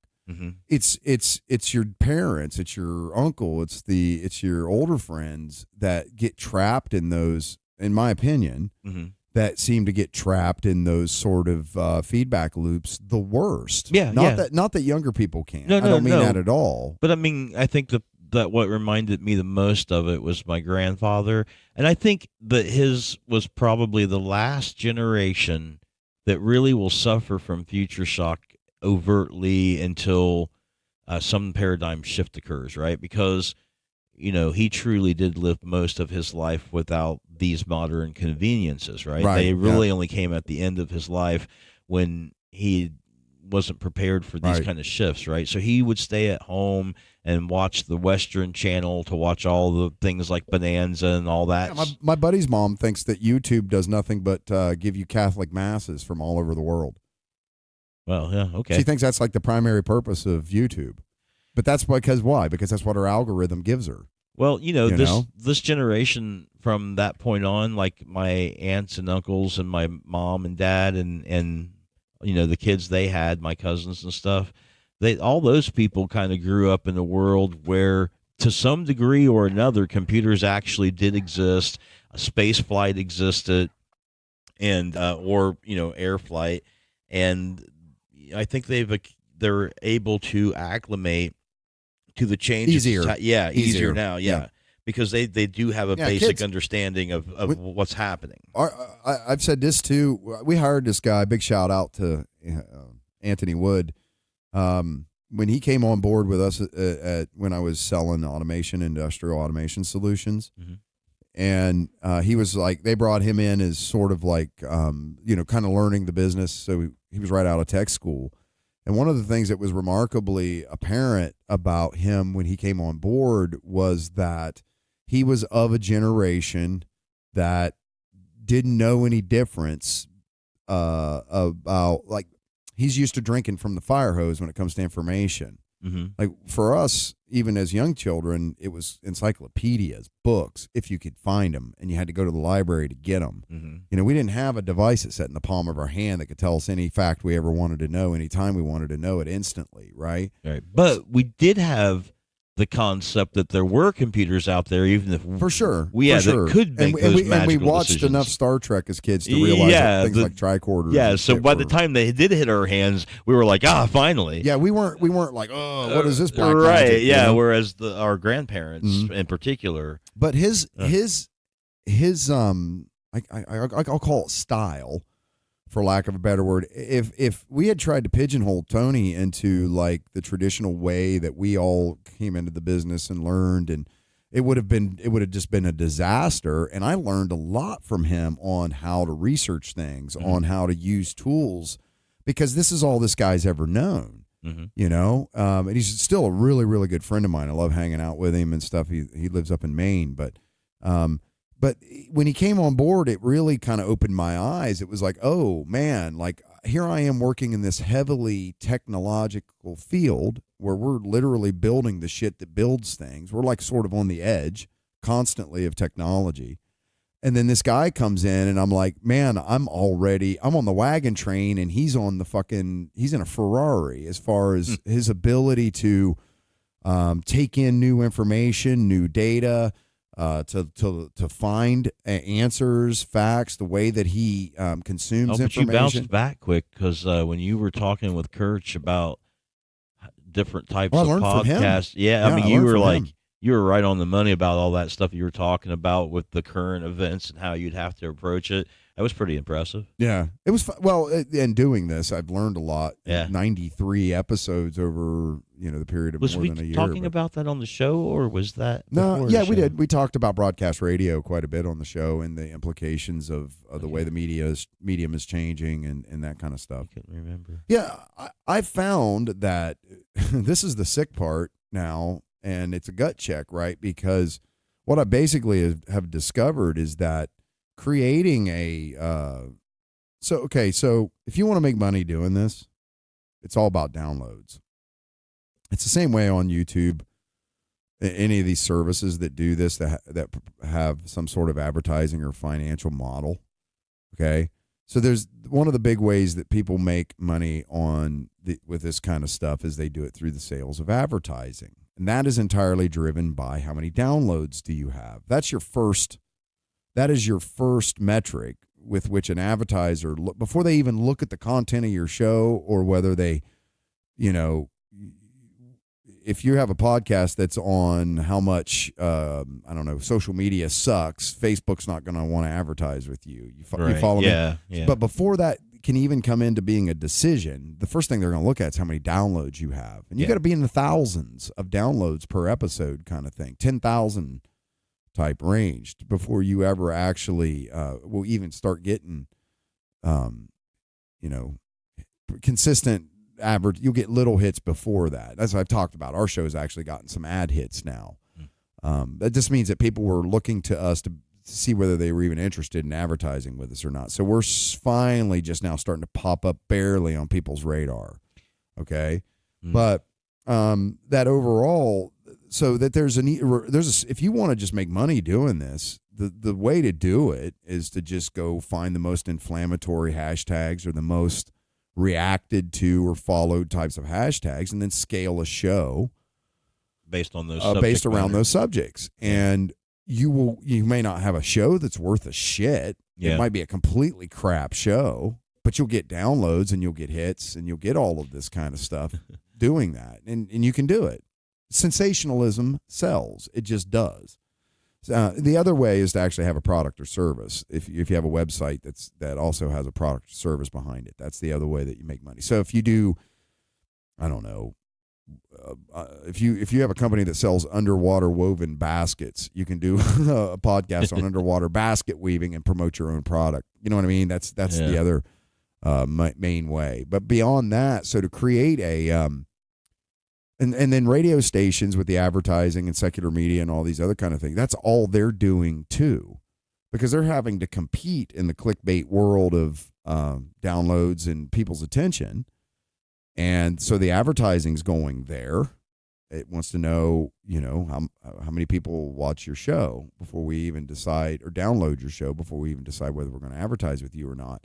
But that's the exact same way ratings work. Mm-hmm. It's just, we just don't have with podcasting. You can see every time someone downloads your show, you get it goes click. It gives you that number.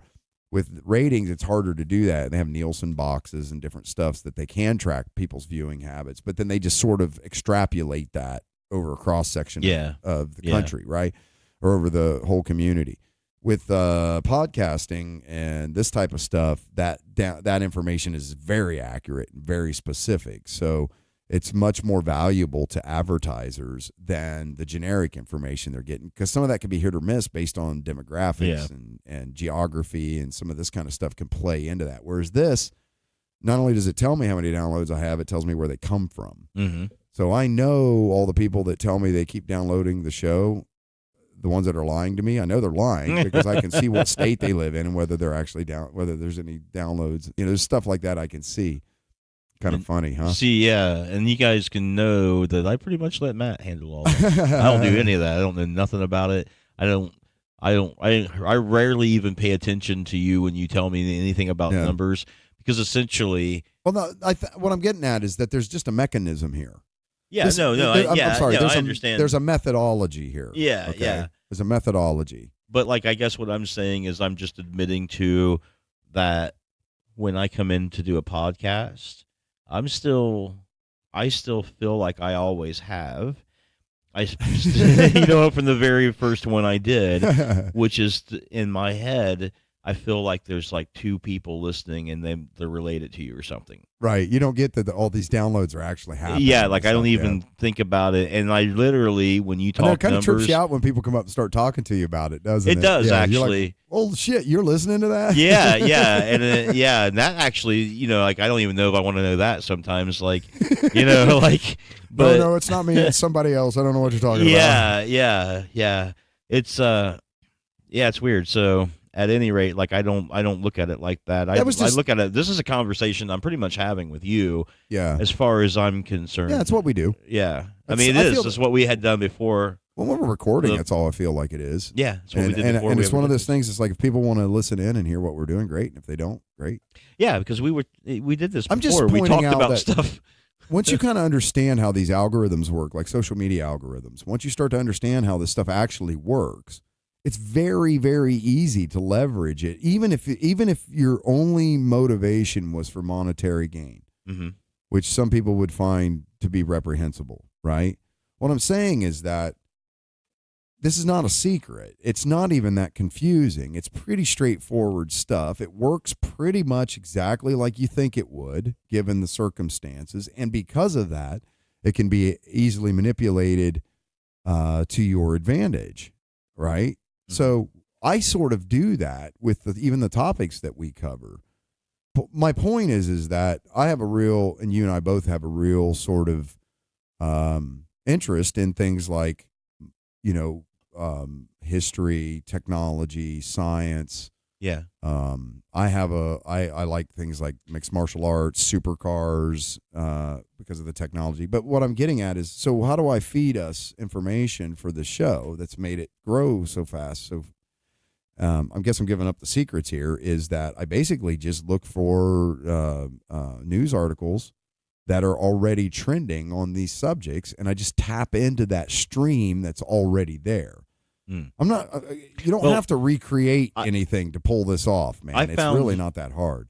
I found when a coworker asked me about the situation that the reason why I do this is because I find it absolutely cathartic, because it's a way of coming in and discussing and talking about the things that I'm interested in, and it's a way of me being who I am, like what I'm saying on here, for better or worse, that's is pretty much who I am, like the things I'm thinking and believing and what I support and don't support. Yeah, probably more genuine than in any other thing ever that I've done in my life, except maybe when I was doing college and stuff. Aside from that, it's probably the most genuine I ever am and stuff. So in one way, it's a bit of a vulnerability. And I do have trepidation when I know people that ask me to suggest one of our podcasts, right? Because like which one? Yeah, right. Which one? Right. But what sometimes that's about? because I'm worried that I'm act too much like myself and that they would somehow be offended or something. I don't know. No, but I worry about that. Because you're no different in public than you are here, in the sense that I feel like I'm a lot different on the podcast. I feel like I'm a lot more free with my opinion and my thoughts. No, I think that you're also conscious of wanting to put together a provocative or compelling type of show, so that when people are listening to it, they get something out of it. Well, right? I do when I'm talking about subject matter that I'm interested in. But here late, we've done a lot of just sort of opinion pieces, where we're really just talking about ideas and opinions about things, So, and I want to be honest, though. I want to be, because if there's got to be some platform that makes it easier, I'd want it to be through this than I would to, like, at my professional job or whatever, well, maybe even in friendships to some degree. Well, you said, about being genuine. Mm-hmm. That's the reason why, if you just create a show based on so you could do a pop culture show. That's what I was talking to Kirch about, right? It'd be super easy to do a pop culture show about who the latest Kardashian fiasco or the whatever, right? Latest pop culture thing. Those exist already on networks. They're out there, but you could totally do something like that, and it would grow pretty quick. Mm-hmm. But unless you genuinely had a passion about that subject matter, it wouldn't take long before that would show through, and you wouldn't have very much retention with the people that are listening, because they'd be like, because it comes through very derivative. Yeah. So the shows that actually create a following, as I understand, and retain people listening, are the ones that are very honest or very genuine, and they have a genuine interest or in the subject matter or vested interest in the subject matter. And that's why I don't want to know about downloads and stuff, because you don't care about any of that. I don't want to care about it either, right? Because I don't want there to be this barrier. I don't want to ever have to be on the show and think, should I have said that? No, that's not the point. That's why I've never burdened you with any of that. Because I've never felt that way. Because that would be bad. I don't want to. Right, it would. That would be bad. It would be. Because then it would be like my Facebook page. Yeah, it won't work. It won't work the other way. It'd just be two guys going, "Hey, this is Bobby in the morning, and you're listening to." That's a contrived thing. That's not what we set out to build when we built this to begin with. Anyway, no. Certainly wasn't my intention when I hit you up and said, "Hey, come be a part of this." I knew that you knew really interesting people, or had a suspicion that you did anyway. That's why I asked you, and I wanted to put together, genuine conversations with folks. And I said, no, I don't know anyone like that. I don't know anybody. Nobody. So that's pretty much was my first answer, wasn't it? I don't know what you're talking about. I don't know anyone that's interesting, let alone me. Turns out you were wrong, huh? Yeah. Everybody does. Everybody about knows all somebody of it. Interesting. So how could it not be cathartic? Oh no, we're going to go past the 3 hours. Yeah, we're doing it. Yeah, this is for Cassie. Cassie said that she likes the 3 hours, the 2 or 3 hour ones. So this is definitely for her. A lot of background information that we're really talking about on the podcast itself. I get so many messages now and stuff too, and I don't mind covering the subject because I get so many inquiries from folks going, "How do you do this?" Mm-hmm. And so it's just something is actually something that comes up a lot, believe it or not. Good to talk about it and talk about it on the show. And it's from a technical standpoint. I seen this thing with this. There's this master class now with Dean Martin talking about how to be an actor or comedian. Steve Martin. I'm sorry. I was going to say who? Steve Martin. Dean Martin. Not Dean Martin. Is he still alive? Amore. No, I don't think he is. How old is Great this singer. master class? He's one of the crooners. But he said that he gets asked the question all the time, how do I get an agent? How do I get a publicist? How do I do this, do this? He said, shouldn't the question be, how do I be a good actor? Or how do I be a good comedian? Mm-hmm. Like, people are already past. And that's sort of the issue with doing this. From a technical standpoint, getting your stuff out there and getting on the air is super simple. It's really not that difficult. There's subscriptions that you can use, like Podbean and stuff that can put it all together for you. It makes it really, really easy. But that's not the issue, and everybody thinks it's the issue. The issue is having something compelling to talk about. Yeah. Right. Yeah. And whether that's going to be contrived or whether it's going to be genuine. And when anything you read, anything you look into or look at, it's not the contrived stuff that does well in podcasting, at least for now. It's not the highly polished sort of, corporatized type stuff necessarily. Now that stuff is out there now. Mm-hmm. Jesus, every news program, every person on a news program has a podcast. Yeah, now. they do. Several sometimes. It's crazy. The self-promotion and stuff is getting ridiculous, but that's all sort of centered around a very specific topic, and then there's a pigeonholing that kind of goes on with that, because once you get known as that, then that's what you are, and it's kind of hard to change. Yeah. And I never worry about when we're interviewing people, because I'm fascinated with the people we interview, as we discussed earlier, and those I never worry about. It's always the ones where it's just like me talking about something in particular. Sometimes when it's just you and me, but not always, but especially like when I'm going on about something. But I think, I don't know. Man, that's the great thing about this. We're allowed to be wrong. Well, yeah, but I'm okay with being wrong. I don't mind. But it's also really cool to know that if you give up on worrying about what you're talking about and you just want to talk about it, you actually find that you pull toward you the best people that you should have in your vicinity anyway. Like, you're going to draw people who care about you and about the thing that you're talking about and have that same interest that you do in it, right? Or you're going to get the trolls. We've got those too, but they're so, by comparison, there's such a small percentage of the people that, like you're saying, that you do attract to you. It's almost not even worth. Yeah, well, I don't mind trolls. I like trolls. Yeah, I'm good with trolls. For someone to troll my podcast means they had to have downloaded it. Thank you. Yeah, and they had to listen. Like, right now, if you're a troll and you're listening and you've made it to this 3-hour mark, feel free to call me out on anything you think I've done. Call me out on any contradiction about me. Yeah, because, you've invested, the truth of the matter is I do have a lot of contradictions and I'm pretty flawed. So you just go ahead and point that out, because that only helps me be cathartically releasing who it is that I am as a person on the show. Right. It doesn't bother me at all. And that's why I genuinely make the joke, which is really not a joke, when I say, send the trolls to me. If they want to write me and bitch at me, go right ahead, man. There's nothing that I regret that I'm saying or anything. Especially with what we do, man. I refuse to do anything of any kind of highly,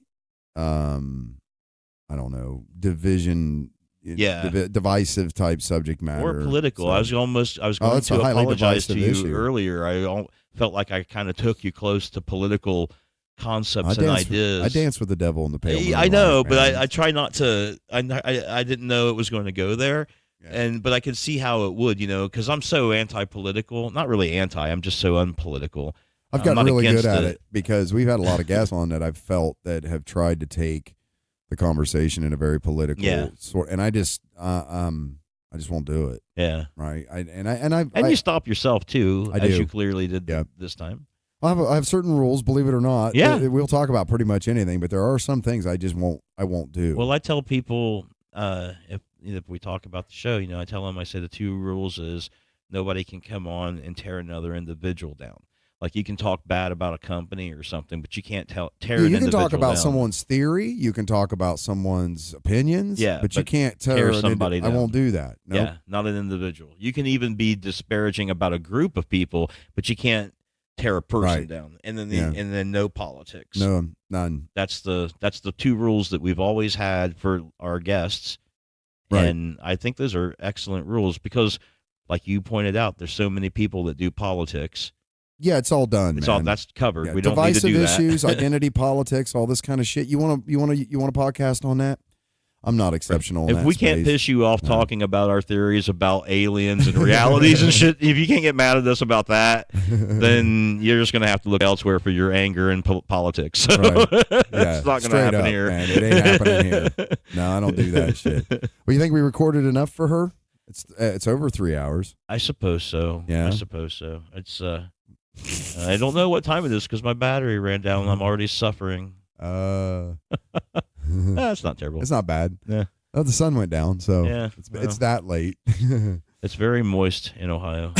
Humid. Yeah. I didn't know when I moved here, back here, I didn't know I was moving back to the fucking tropics, man. Oh, it's Holy wet crap. everywhere. Yeah. Wet on the ground, wet in the Yeah. air, Yeah, wet mosquito coming season down would from be the a air lot to of the fun. ground. Good shit, man. It's good stuff. It's good stuff. Yeah, right. I've always wanted to live in the tropics, just no place to surf around here. That's the bummer. No white sand beaches, no Mai Tais, no drinks with umbrellas. Just cornfields for as far as the eye can see. Cornfields and soybeans. So, yeah, we know. I shouldn't say that. That's not actually true, man. Columbus is a pretty cool fucking town. Well, yeah, it is. It's a really dense area, and it's got a lot of coolness. But where we live, it's pretty much cornfields and soybeans for miles around. That's not a exaggeration at all, really. All right, thanks for listening, everyone. Check us out at www.noshitcast.com. It's KNOWSHITCAST.com. Make sure you hit those like and subscribe buttons. Leave us a comment. Make sure you address any disparaging comments to Eric to me at noshitcast.com. Give us a rating on iTunes. We'd really appreciate it. And if you like what we do, give us a share. That helps us out a lot. And thanks for listening, everybody. We'll catch you all next time. Bye.